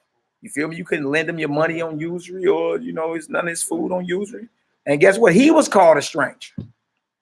You see? So again, man, it's like we have to really slow down and re-examine what it is we're reading, get into your Hebrew, pull definitions out. You understand? And get into the history. You got to get into the history and context of what's being said so you can have understanding. Other than that, Dylan Storm Roof can come right that damn door and sit right next to your woman and then kill 9 of us up in her. You feel me? All that wouldn't even happen if what? You can't come up in her. Simple as that. Establish order. So you saying even you just saying that just making that it's just little things that you don't pay attention to, like you were saying. Well, a lot of these laws was given to us, but it wasn't executed until we was actually in the land. That's right. And that was just like the year of Jubilee. Yeah. 50 years. We wasn't in the wilderness for 50 years. Exactly. Yeah. We was only there for 40 years. Exactly. You see what I'm saying? Exactly. So a lot of these laws was just laws that we was going to have. They were already in the books. In the land. Already on the books. Provisions were already made because the Most High in his divine wisdom was dealing with his prophet Moses. You feel me? And I already knew Israel would ask for a king. 1 Samuel 8th chapter. Right. I already knew. He said, I'm going to scatter y'all in the corners. I already knew we would be scattered. Take on the customs of heathens and all that. Lose your culture. You already knew it was already prophesied to happen. India said, and turned away his heart. Yeah. So what's the law? Deuteronomy 7 did with the heathen women who turned away your heart. Yeah. What Solomon did? Yeah. None of heathen women turned away his heart. Makes sense. Makes sense, man. So y'all, if y'all got to understand on the live chat, go ahead and throw a 7 up in the chat. We about to pray out. Jerusalem is that way. We got my brother Jeremiah. Please said he in town. So we about to go ahead and fellowship with the Ak while he here for a few hours. You know what I'm saying? Garments of vengeance. The brother, that's responsible for all this here. You know what I'm saying? We had on for the crown I had on for the Pesach. Come on up here and holler at your people. Jeremiah, man. It's my brother, man. Good brother. I banged with this brother in OKC last year. You dig, on the streets. My brother's in town. We're going to go ahead and, welcome my brother in the STL. Yo. The camera right up there. Watch out, Mark. Move out the way. Good. Going off, son. All praise and glory to the Abba Yahweh Shema Mashiach Yahushua, man. I just came back from Cleveland, right? Shout out to the brothers up there. Hallelujah. I am Israel, AOC, Lions of Israel, man, and all the brothers and sisters that came out. It was a great and wonderful, successful event. You know what I mean? And there's no way I'm going to be driving through the STL and not stop and holler at my brethren, man. That's right. You know what I mean? That's right. So, the Most High is great, and he's doing a great and wonderful work out here, man. To see the growth, to see the development of what's going on here, it's a wonderful thing, man. And may the Most High bring his face and continue to bring his face to shine upon all of you. And this work is going out, man. You know what I mean? And history. We have to stay strong. Listen, man, this whole lesson is about unity, figuring out a way how to come together. You understand? It's not my job to rule your house. Okay, you rule your house, right? As we continue to do the work of the Most High and execute what is required of us as men in these last days, man. Bring forth this wisdom, knowledge, and understanding. Most importantly, the proper example, man, to the world. That's right. From Yeshua. Hallelujah. Excellent words, my brother. All right, y'all. We're gonna face Jerusalem. It's toward that corner right there. We're gonna do your house prayer. We're gonna do it in Hebrew, then we're gonna do it in the English. You know what I'm saying? Pray on out. If y'all know what I'm saying, repeat after me. If you don't, just keep it in your spirit. All right.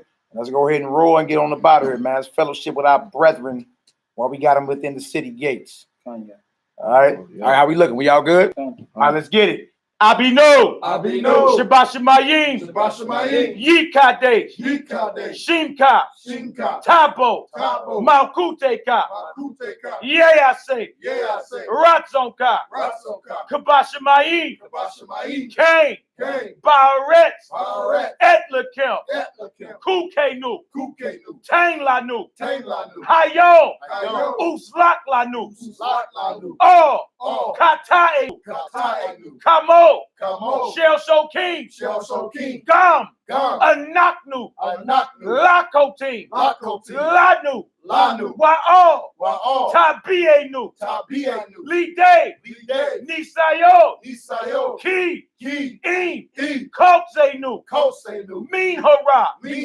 Ki Laka, Hamam Laka, Wahabura, Wahati Beret, Laome, Olamin, Amen, Hallelujah, Hallelujah, praise the mighty Yah. All praise and glory now to the Most High. Until the next time, y'all, that's just part one. Part two should be coming within a couple days or, tomorrow, however we're going to play it. The difference between biblical strangers and heathens. Part two. I pray y'all got some edification. May the Most High be glorified and may you all be edified. You understand? Stay strong. We ain't got long. Long live the King of Kings. Yo. Hallelujah.